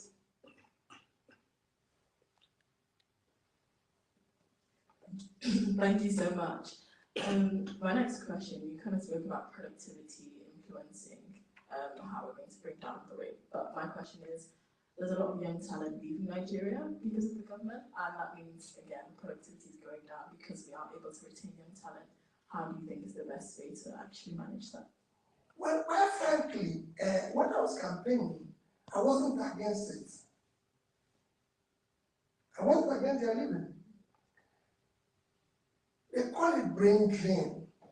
China and shifting away from the Western nations. So I was just wondering, do you think there's still a part of Western nations in conditions that keep African countries underdeveloped? This whole conversation of like neo-colonialism and how that affects, you know, the value of production we're able to have in this day and age. Well, quite frankly, I'm going to take your two questions in the trade and what you said. You know, the history of the black man, quite frankly, has been history of being less human. And we have to face the fact, being less human, being not equal to other races of the world, from slave trade to colonialism to such as I can tell you there's Muslims, there's Christians in Nigeria. If there's any place Muslims buy bread cheaper, Christians will go there and buy the bread and go back to their church. If there's any place Muslims buy dollar from foreign, Christians will go there and buy. But these are things they use. And I always use them in It's a long video. I think I will fast forward it a little bit so that I can call it a day, man. when there was nothing in the Bible. I need to You will not believe it. and fast forward it a little bit so we can call it a day. It's very long, Was man. donated by any of the Bible. The building, the church At least was let built me by him. make it. And it's kind of church. You can go there, you see it. So that's built, done, donated. My age now and I'm what I do now. Well, I put this account for you. So that's okay. I fast forwarded it so I can call it a day. Okay. So I said, It's been a long day. and I said, you can see, you can read it out, you know. That's the message. That's what it is. Yeah, this one. Oh. It says, thank you sincerely, Chairman, and my very dear elder brother. But I wish to respectfully appeal that this is expensive. There must be a room below $500, all inclusive, in the same facility, or we go for a lower brand of their chain, i.e. Crown Plaza Holiday Inn. Looking forward to meeting you as directed. God bless you always. So I said to him, listen. He said, no, you're separate. I said, listen, sir, I'm only going to sleep. You know, what better can keep me awake? You know, it's because, but this is what you aim when you're young. I want to sleep in the streets. I want to have the best of it. But then it makes you Man, what you pay. it's long ago. I can give Let me reduce it again, man. I was in prison just 2 days ago. I went to a chairman and spoke at an event. And you could see when Chimamanda says, a man I deeply admire, you know, we got to make Chimamanda. And in the next 2 minutes, we'll call it off, okay? And I used to know the parents, you know. And yeah, came, they said, oh, and they're expecting the governor. So they said the governor happened. Arrived. But I was there. Because for in Nigeria, for you to be a big man, a social man, the only way you can recognize is to be a bit irresponsible. Rascality and bad behavior have become a measure of success and power. So there's a gathering like this, and I come late and I'm stormed into and sit in front. That shows that the big man arrived. But it was fun, I know they are good at history. But what I try, I won't talk them into going to politics. And I tell them that, don't look at me. I'm the politician, you're not. Go and find life. Start doing something. It gets to a stage in your life when you must have done something that can bring in a bit of success that you can go back to I'm a lawyer, for example. If this can do this and go back to, but when you turn it into things difficult, again, we'll get to that stage where people have done it in the Western world here, where they do a bit of working and then continue a life of politics. But they usually go back to where they're coming from. So my tip is get a life and then wait until it becomes even a better world to go into. Today, you won't compete in it. You won't want to be part of it. But let's just destroy yourself. Yeah. That's the end of it for today. Thank you so much for watching. We really appreciate. Sorry, guys. That was a long video. Once again, I have to say good evening, or everybody in the house, or obedient, or women Nigerians. This is Diaspora Network. What we do, we want to make sure we keep on the flame. We want to make sure we keep the flag flying. We want to make sure we break out the truth what's happening in Nigeria. We want to make sure we have a country that call our own. We want to make sure we have a country where, irrespective of who you are, you'll be proud to say, I'm a Nigerian, okay? Good governance, a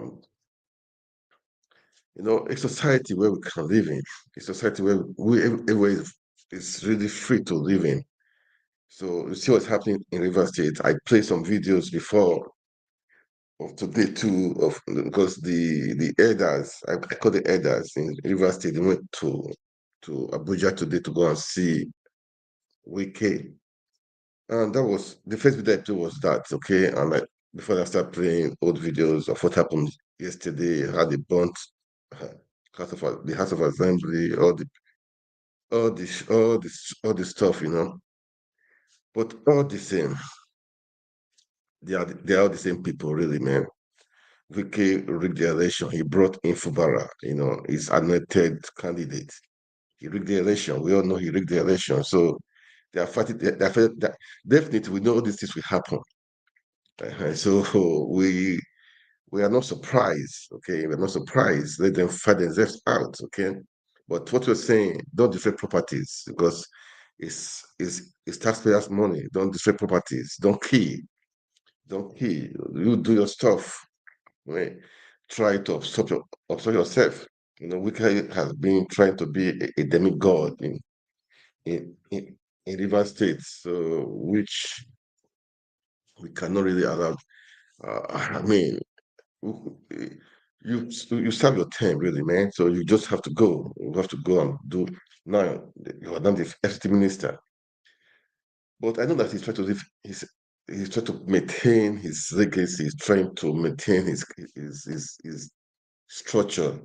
I'll call it structure of legality. What Peter Obi said, we want to really destroy or the structure of legality. So he's trying to maintain it. That is why he is bent on controlling what is happening around the governor of Fubara.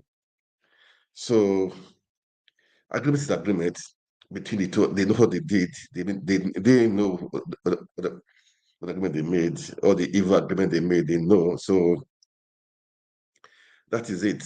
But today too, Fubara was in Aso Rock too. Actually, they had all the governors had meeting with Tinubu. I think police a kind of security meeting. So he met with the PDP governors, Fubara. I will play a video of that also. And that is how. So let's see how it plays out. But my point is that really, I don't want, for me personally, Wike they should dislodge him. What he did what he did to obedience. What not just obedience, what he did to the Port Harcourt, to Rivers people during that February election. Man, he need to pay for it, man. He need to pay for it. He need to pay for it. What he did, he used force, he used police, he used DSS, he used tear gas. I mean, I saw videos, River State and Lagos, those two states. It was like, God, what is happening here, man? Rivers was like a war zone. You know, Rivers, they do their own as if it's a war, whether I will do or die, which is not supposed to be like that. The elections have to be free and fair. Go vote. If you win, you win. If you lose, you lose. Then, not, I know Rivers have been like that for the past some years. You can see when when Wike took power, you know, Amechi, I mean, fighting, so many, I mean, killings. I use the word killings. But politics is supposed to be like that. That's why, for me personally, I want Wike to be, I mean, I want his criminality, I mean, his structure of criminality to be destroyed. Okay, personally for me, that's what I want. So I don't believe one man can just be a demigod in a state that they have millions of people. No. I think Nigeria, we're above that, man. We should do better than that. We should do better than that. We should move forward. Nations are moving forward. Countries are moving forward. We are still fighting over it. That's why we need to do something, or we need to make sure we need to make our country work. Okay. Yes, our matter has been stolen, but the voice of the people cannot be stolen. It cannot be stolen. That is what I'm saying. The voice of the people cannot be stolen. Nigerians are damn too quiet. That was why I played the video of Amechi of what he said some days ago, that Nigerians kill them, they don't care. Kill their wife, kill their children, they don't care. They will manage also. They will see that it's God in 4 years' time, 8 years' time. Who told you in 4 years, 8 years' time, we'll have a better one? Can you imagine 8 years of Buhari now, under 4 years? Come on, Nigerians. Let's oh, well, we all need to sit up, man. We all need to do something, man. Let me just play the video of the meeting today of Fubara and I think the PDP governors. Yeah, let me play it. Okay. Let me see. Please, as you watch, kindly like, share, make comment, please. It's important. Like, make comment, okay? It's just important. All right. Am I covering you? Yes. Are we ready? DG.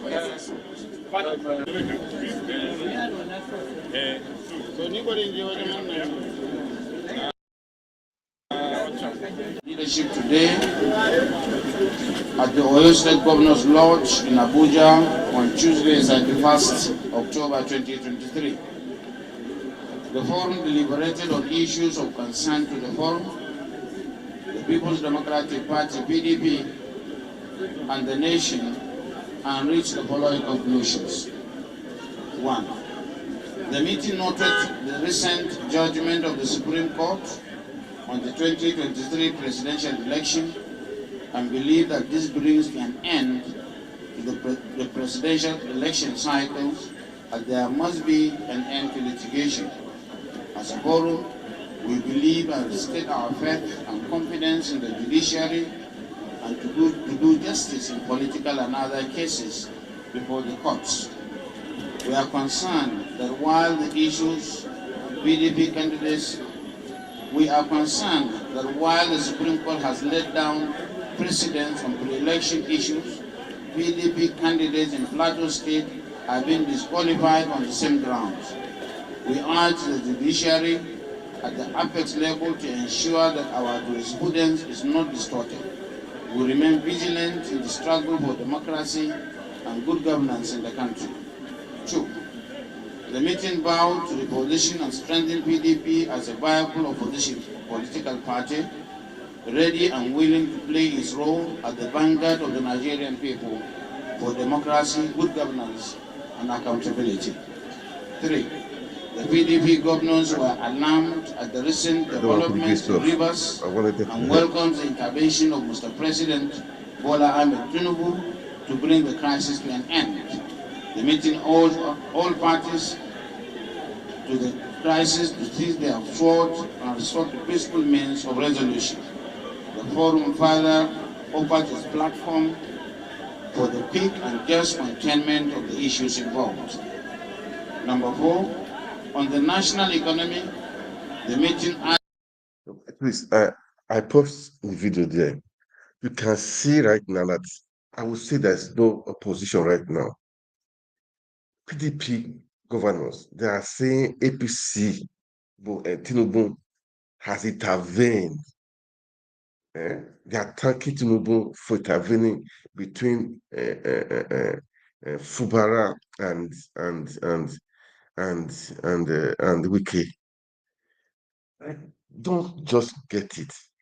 PDP governors are saying this one. APC president. That means there's just no opposition. Democracy thrives where we have opposition.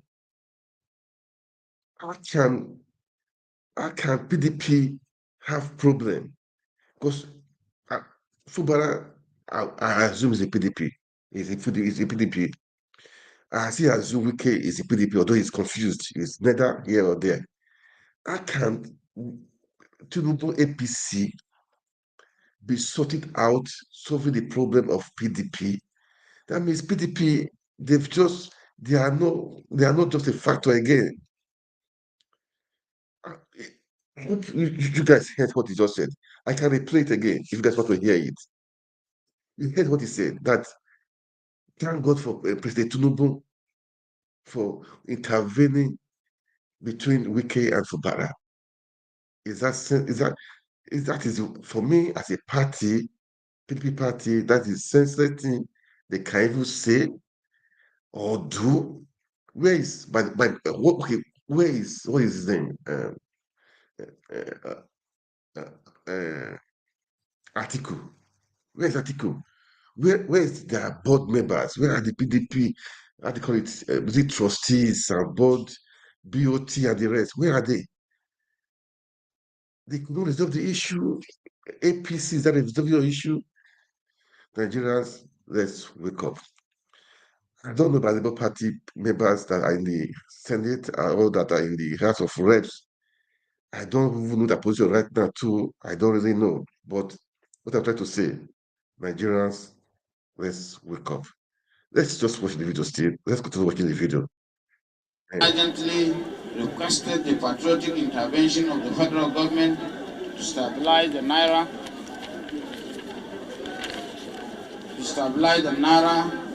control inflation, and stem the unemployment crisis and bring more support to Nigerian people. Lastly, the PDP governors thank the governor of Oyo State, His Excellency Sheyi Makinde, for his hospitality in hosting this meeting. Thank you very much.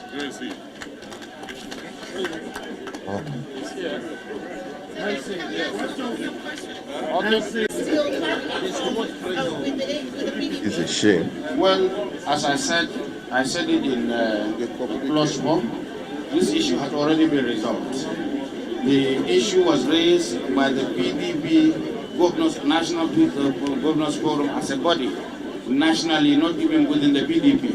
And so Mr. President has intervened, he has discussed with them, and they have resolved the issue.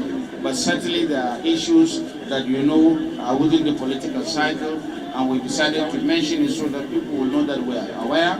As a PDP, it has even gone beyond us.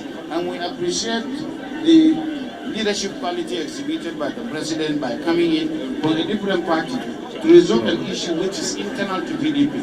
And that's why we offer our thanks to him. But certainly you can see our colleague is here. He is together with his brother, his mentor, and of course our colleague whom we have respect so much, Mr. Chairman, she's from Rivers, don't worry.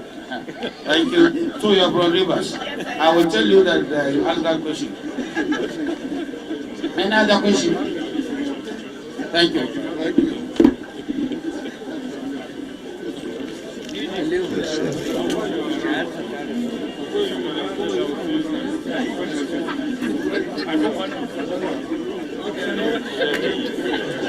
Big shame. Man, this is a shame. Oh. This is just this is a big shame. This is a big shame. How can PDP have a problem? Eh? It's not saying thank you to President Tinubu for resolving the crisis between Wike and Fubara. Is that not a shame? I think they have many bodies in this party. They have NEC, they have BOT, they have governors forum, they have where's Atiku? At least is their I will say is their political head right now. Where Nigerians we can see where we are going. All these politicians they don't care about you. I don't think they care about you. They are all after their selfish interest. That is why we cannot keep on to live like this. We have to stand up for our rights. We have to make sure things are working. We have to make sure we do the right thing. We have to make sure we take our mandate must stand. We have to make sure our voice must be heard. I'm not against people making intervening in them, but they are not even ashamed that they cannot, governors forum cannot even fix the issue. They're not even ashamed. Where are we heading to? Where are we going? Where are we heading to? Where are we going? What is wrong? This structure is just corrupt. The structure is so corrupt.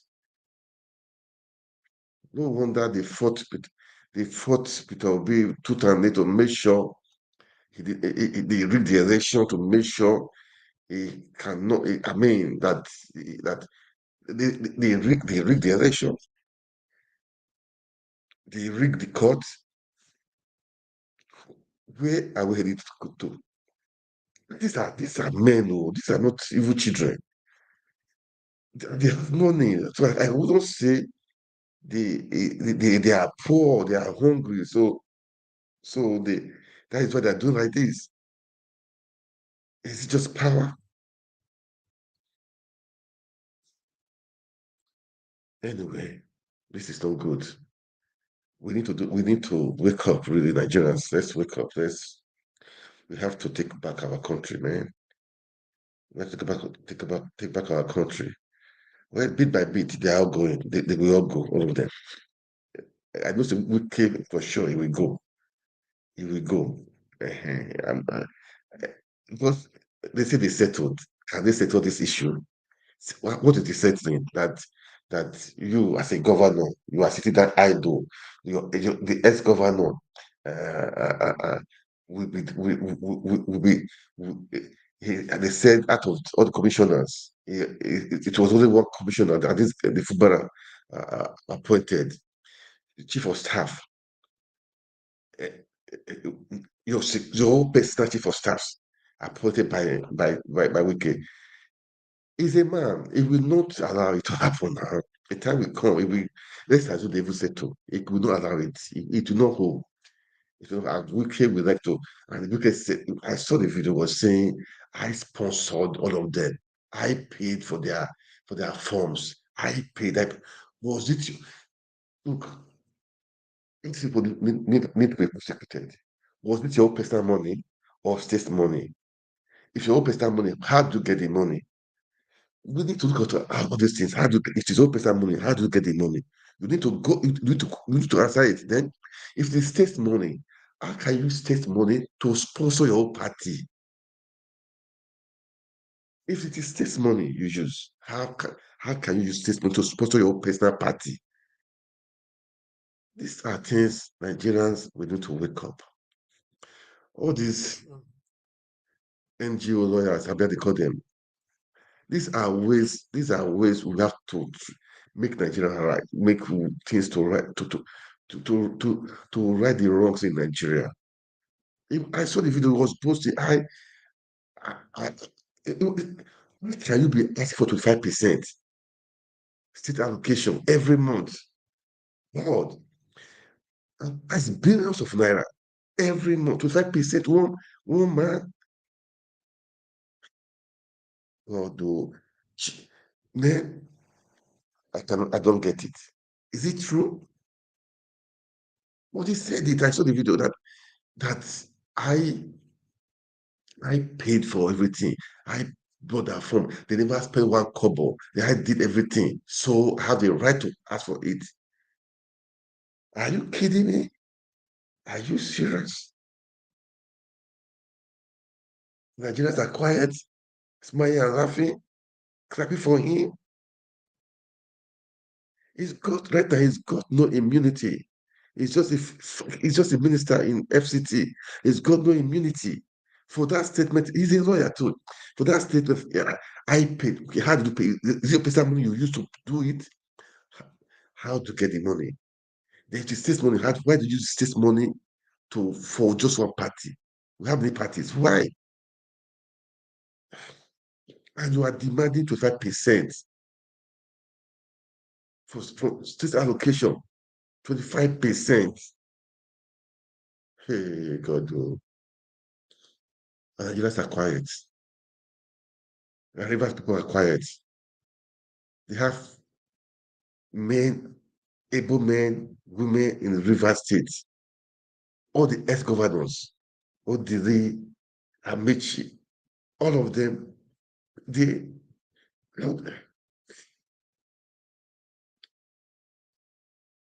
please guys, I want you to make comment to tell me maybe that is maybe because maybe I don't know, maybe that's how it plays in Nigeria because even to be able to say I heard when was in the Lagos State, all the tax collections. He's one doing it, all the stuff. And they're giving me 10% of it. 10% Lagos, all those is better. Is it better, far better? I don't know. 10% of it.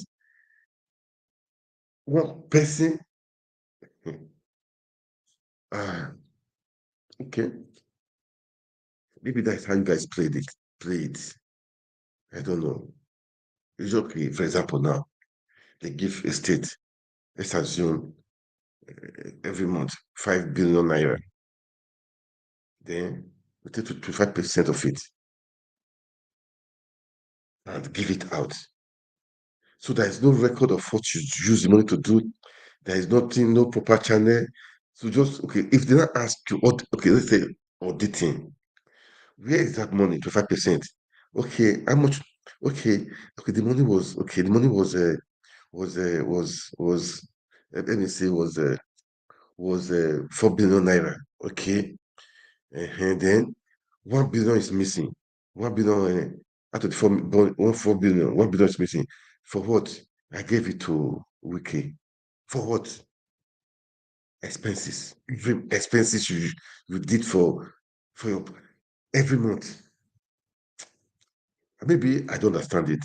Maybe I don't understand it. If maybe I don't understand it, or if I don't understand it, okay, please guys correct me. Maybe I'm wrong. Please correct me. But I think I heard it that he did he was doing like this. That I I sponsor for all of them, all the House of Assembly, all the senators, all the I why are you why are you Ah, who are you for Christ's sake that you do I who are you? We purchase funds for all them. We sponsor who how do you get who, eh, okay.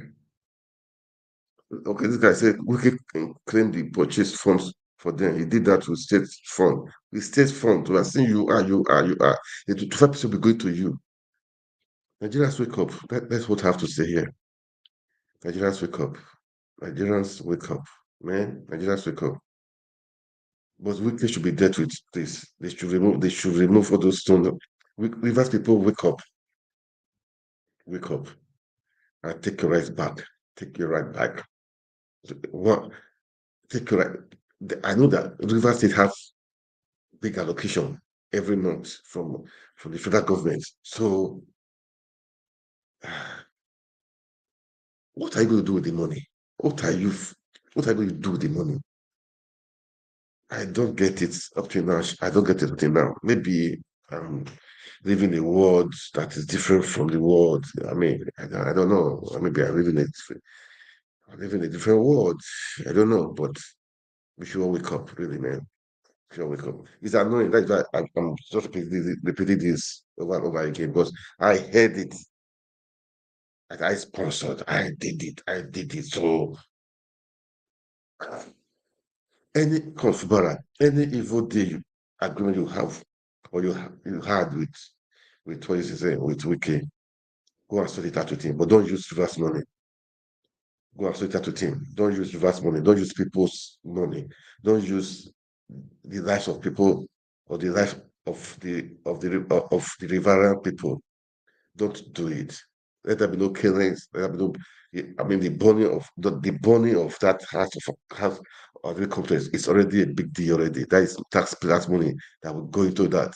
That's billions of naira. That will be able to sort out families or to take care of health care or of something. Education, pay scholarship for students for years. They're going to use it for nonsense. Burn that property. That country is be like that. They're always burning, killing.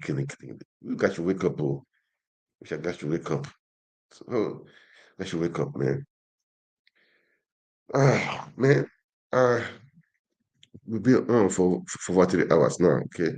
But at times I just love to enjoy like this. I mean, it's not all the time I come like this. Most of the time I come 40 minutes, 1 hour maximum. But now, yesterday I was off for yesterday too for close to 2 hours something. Today now over 3 hours.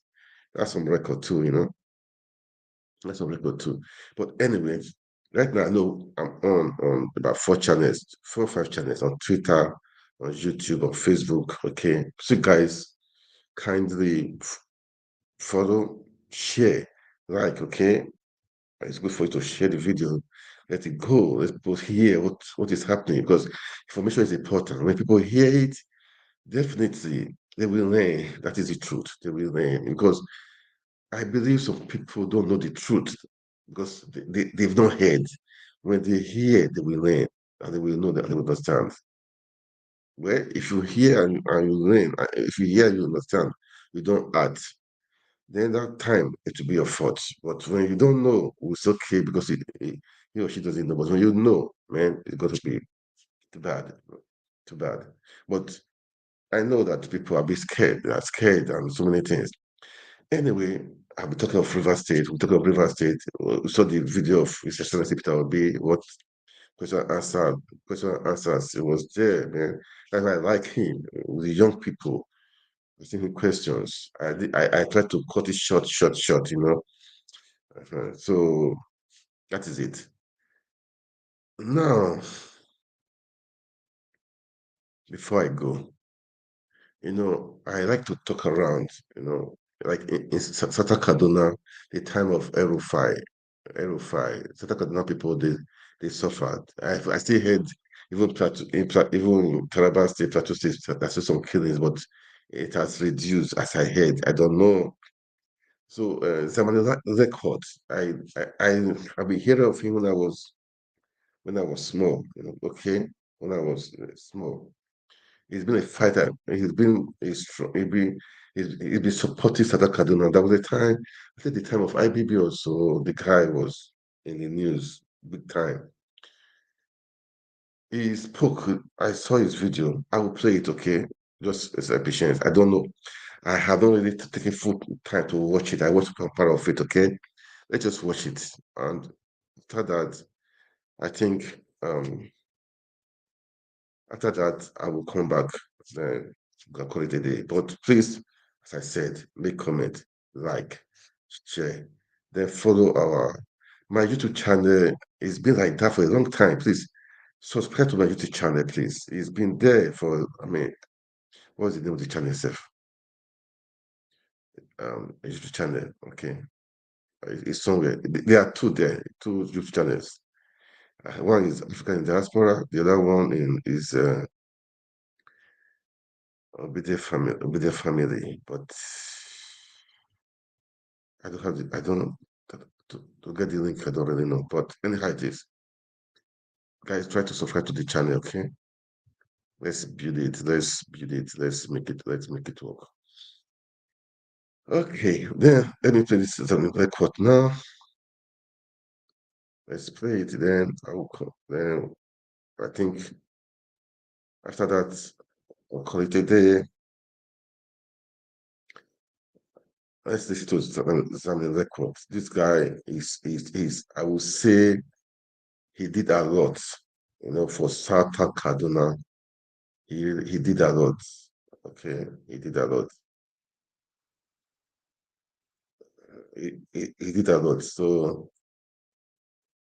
let's see what he said, because I've not really listened to him. Listen to the full video, okay? Let's listen to him now. All right. All right, guys, let's watch him now. Have lived in peace over the years. We manage our differences with other Nigerians that have found it necessary to come and live with us. Things were going well until Rufai emerged as governor with an agenda to divide the state, and in a recent film clip, he confessed that his agenda was to Islamize Southern Kaduna. Fortunately for us, religion is not an issue, because Islam and Christianity, even on the world plane, are the two closest religions, with Jesus as a common prophet. So for Rufai to come with this type of negative agenda was a big surprise. He decided to have nothing to do with Southern Kaduna. What crime did we commit? No crime at all. He also confessed that even at the national level, they used the bandits to win the election in 2015. And when he assumed office here, he also confessed that he knew where the bandits came from. He went to where they were to pay them money to stop killing Southern Kaduna people, which made the situation worse. In the end, he left the state more divided on tribal and religious lines. I said somewhere in a recent interview that in Southern Kaduna, many family compounds have both Muslims and Christians. In some instances, traditional religious people. We have no problem at all. So he planted that seed of discord, and since he left, I'm happy to say, with the change in government, the tempo of the killings and destruction of villages has drastically reduced because of the current positive posture of Senator Obasani, his successor in office. In fact, he has come up with an initiative to set up a meeting between elders from Northern Kaduna and Southern Kaduna. We have held 2 meetings that were very, very successful. So a ray of sunshine has appeared at the end of the tunnel. We're ever ready to cooperate with whoever God put on top of us as the governor. On the national plane, in respect of the restructuring issue, I was a member of the 2014 National Conference. We took a global look of this issue. Now, the British ruled us for many years, and the template they left behind was based on their experience at home. 3 regions were created with semi-autonomy. When independence came in 1960, in 63 specifically, the Midwest region was created. Things were going relatively smoothly until the first coup came to dissolve the regions. The rest is history. A complex federation like Nigeria needs special arrangements. And borrowing a leaf from abroad, the largest democracy in the world is India, with a population of about 1.3 or 4 billion. Their setup is very unique. Brazil is another federation. So the idea of restructuring is to correct the mistakes of the past, because our current system, including the Constitution, are not functioning well because of hitches here and there. States were created by the military regimes. From that time, we have seen that state creation is a versatile vehicle for rapid development. Since things are not working properly, let us rearrange. In that regard, the 2014 National Conference report made some recommendations. And the recommendations are all embracing. What is needed now is for the current government to take a look at that report and then choose what it can implement. The creation of a few states was recommended. Adjustment of boundaries here and there was also recommended. So the whole aim is to carry every group along. And of course, sitting down and exchanging views, listening to all sorts of views with a view to charting a more credible way forward. I think that is not too much. If we don't do that, we're going to continue to face what we're facing. Because democracy is all about listening, compromising, and crossing the T's and dotting the I's.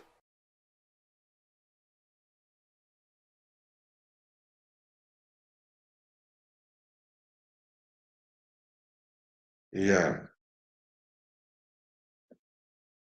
I played that, so I've done listen to the video. I know the guy is so important. I respect him a lot because he was one of the people in Southern Kaduna that I could say that was peace in Southern Kaduna, and during the election campaign, I believe he was fully involved too, But anyway, like by the wayside, we want peace in everywhere. We want peace in Taraba State, in Plateau State, in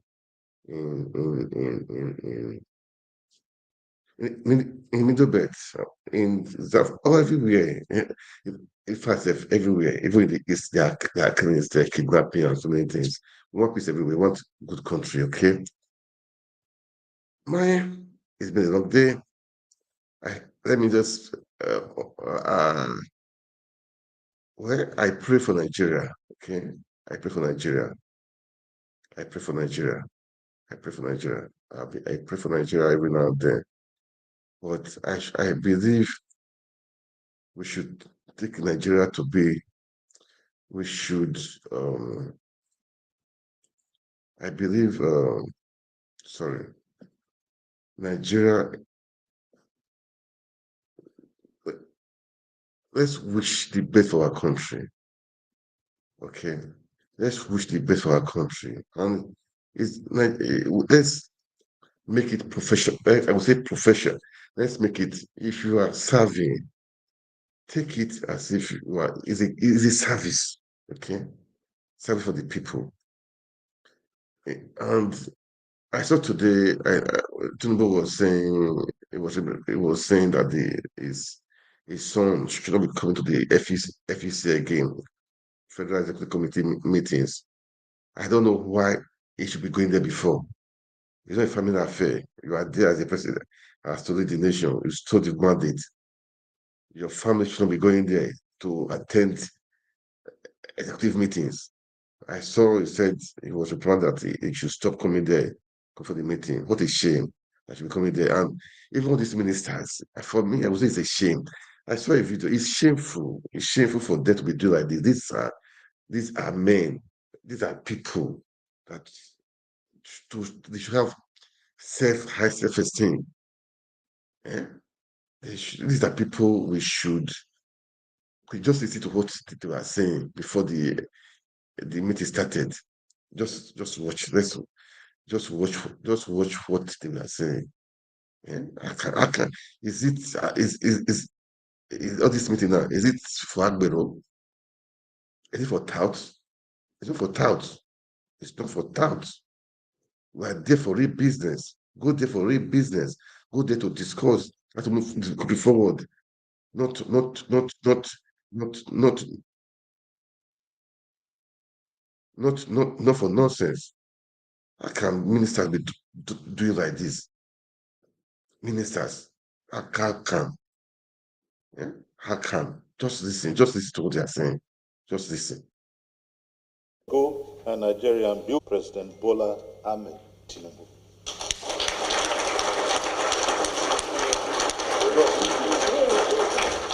Him!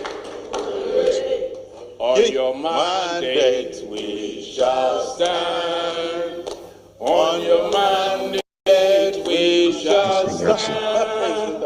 On your mandate. On your mandate.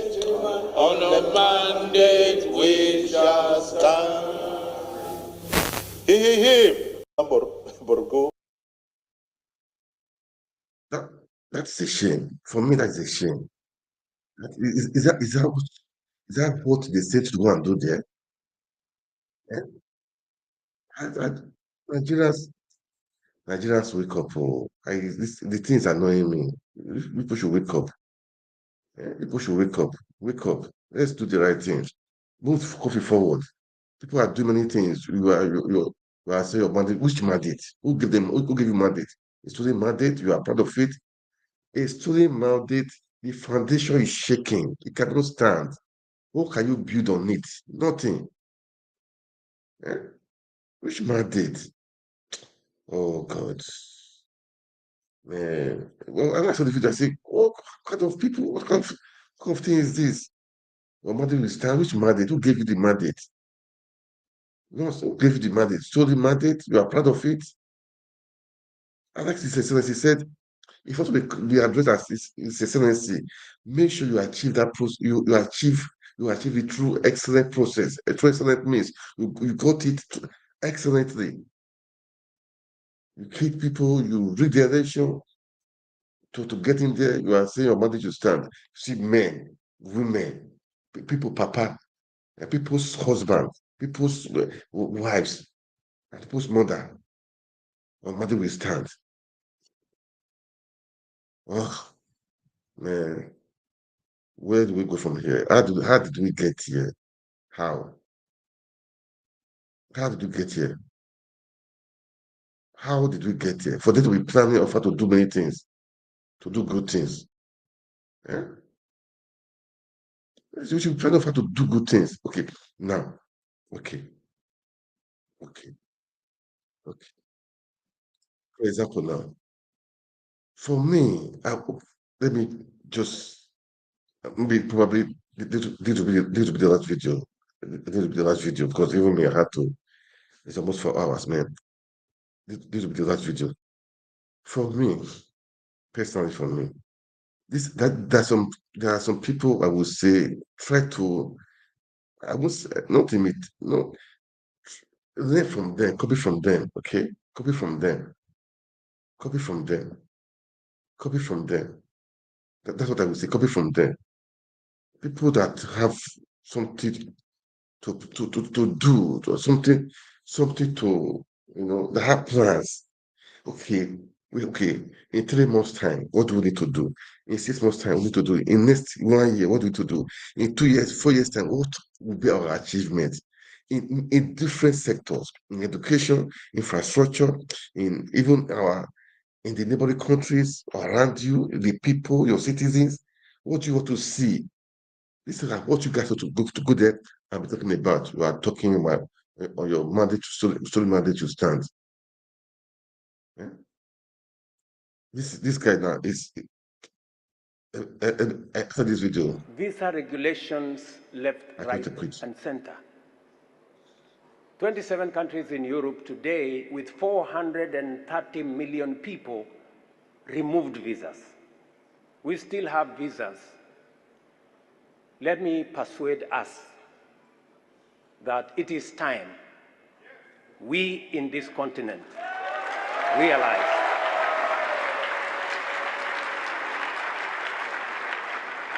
that having visa restrictions amongst ourselves is working against us. When people cannot travel,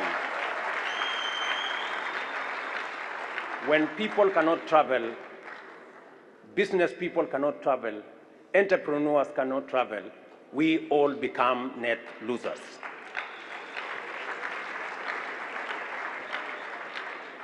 I am very happy that we are now moving in the direction of eliminating visas amongst ourselves.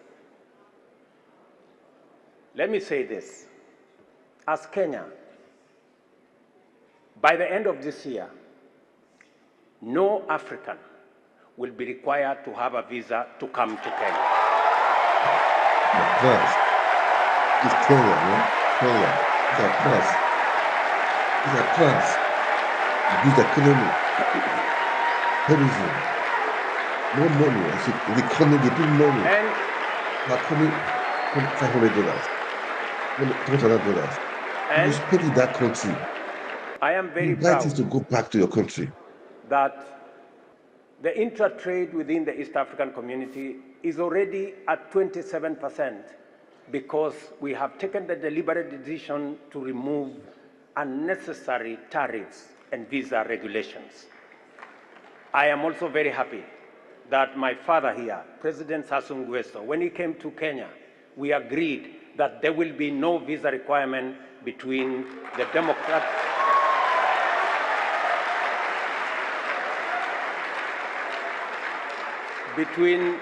between Kenya and the Democratic Republic of Congo, Brazzaville.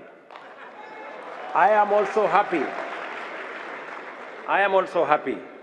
that last month, when we removed visa requirements for DRC, my brother, President Felix Tshisekedi, also removed visa requirements for Kenyans to DRC.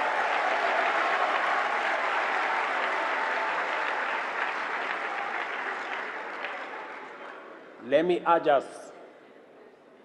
that we need greater collaboration. Our children from this continent should not be locked in borders in Europe and also be locked in borders in Africa.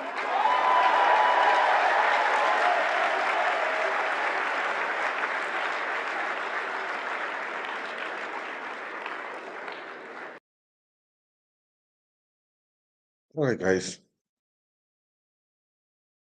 That is it. You've heard, these are people, country that have plans, okay? They are planning. See, at the end of the year, we'll make sure no person from Africa coming to Kenya with the visa. As they're coming, money is entering. These are plans, man. They will stay in the hotel. They will eat. They will buy something to go back. Don't be surprised. Maybe they will use. They can have the airline. They will use it. Tax. Many things are happening there. Money is coming in. Then those people are singing, or your mandate will start. If you ask what are their plans is to eat money. Nigerians wake up. Anyway, guys, thank you so much for watching. I have to say thank you. I really appreciate. Please, as I've said, kindly like, share, make comment. It's important. Follow us on our Facebook page, on our YouTube channels, two YouTube channels. One is Africans in Diaspora. The other one is Obedient Family. Then the Twitter handle. I think that should be my name. That should be my name. Okay. Even the Obedient Family. I'm thinking maybe it's even my name also. I don't know. But anyhow it is, just find it out and follow us. If you want to be part of this thing, if you want to join me to talk once in a while, inbox me so that we can discuss. Okay, I will move the country forward. And in a way too, if you want to boost we're here to help each other. Okay, if any way I can help out in a way to boost I don't know, anything, let me know. Okay, but you can write me to be part of this talk, analyze, let's just make the country better. Okay, that's what I'm saying. Everybody, life is beautiful. We need to make life beautiful for everybody. Life is interesting. All right. So, be you anyway. So for me, if you belong to APC, PDP, or anything, does it for me? That is not the issue. But have in your heart to make the country better. Okay, have in your heart to make your fellow human being, to improve. Have in your heart to make your locality better. Have in your heart to make Nigeria a better place for everyone. Be you Yoruba, be you Nupe, be you Shekiri, be you Komedo, be you Hausa, be you Igbo, be you anywhere at all. Let's make life beautiful for everyone, okay? That's what we are preaching. Equality, equity, good governance, right leadership, man. You know, right leadership, man. That's how it is. It's pathetic to see $1 to a naira right now. It's so much. It's just under 2 months. Just carroted from, I don't know how much was it. It's 700 to over 1,000, and it's running fast. It's just running. It's like Usain Bolt, just running. Even faster than Usain Bolt. Let's slow it down. So that the thing can pick up. Nigeria economy people are suffering. It's not good, man. It's not good. It's not good. Because the purchase, the data purchase, the value is low right now, and the salary is the same, and people are suffering. The salary cannot buy it. So you see people.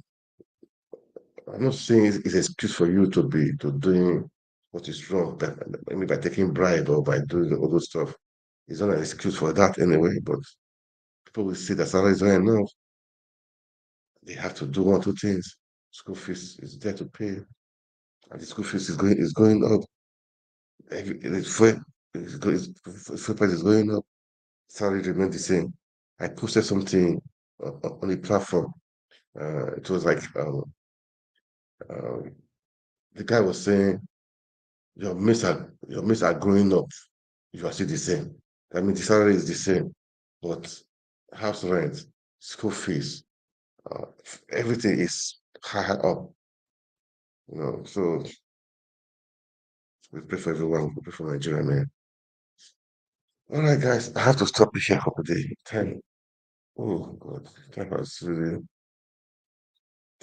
gone. It's almost 4 hours. I would like to just make it 4 hours. It's about 14 minutes to, but when you are talking alone, talking alone is it's not it's a challenge, you know. It's a challenge, I would say. Um,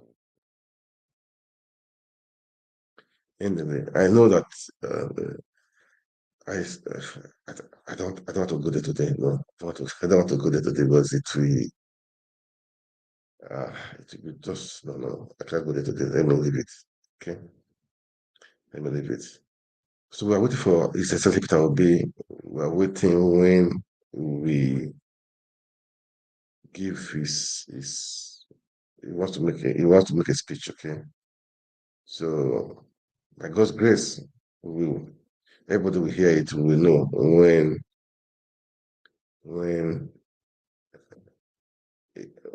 definitely we will let everybody know. Okay, we'll let everybody know. So let's keep our fingers crossed. Okay, let's keep our fingers crossed, and we'll find out when he's going to do it. Right? He's going to do it. All right, guys. I love this song before. Which way like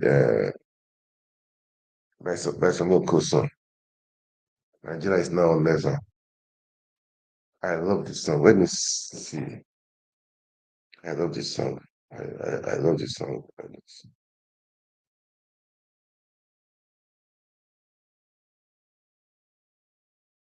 I love this song. Can I play it? Please, I can play it.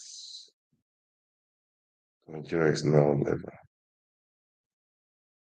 Oh, so not this one.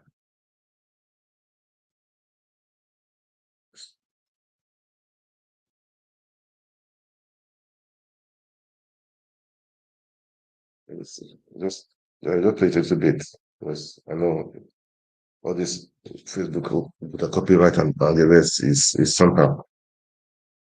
It's somehow okay. I will not. All right.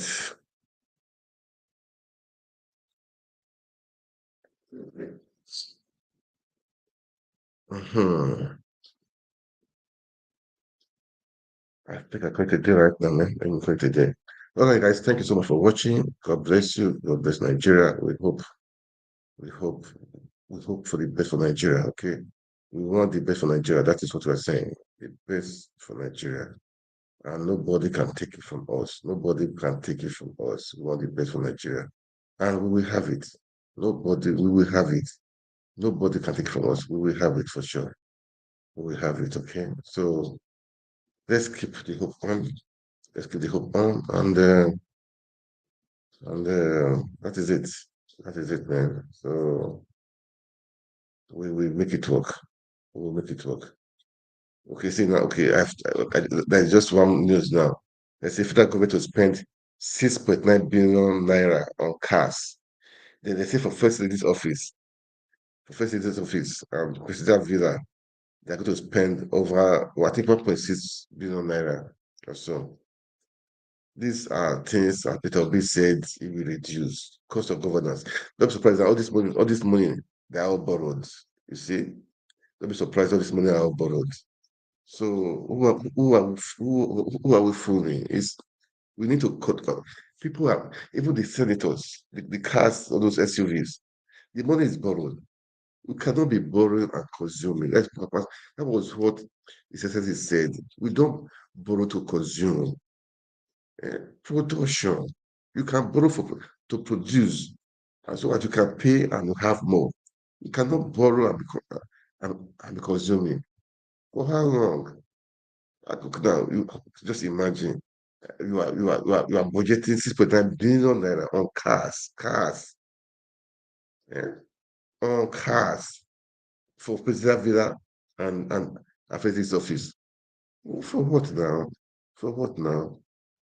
For what now? People are suffering. Which cars do they need? They have cars there. Anyway, we should do the right thing anyway. That's what I would say. We should do the right thing. We should do the right thing. All right, guys. I think I've spoken for some time today. Okay. And thank you so much for watching. God bless you.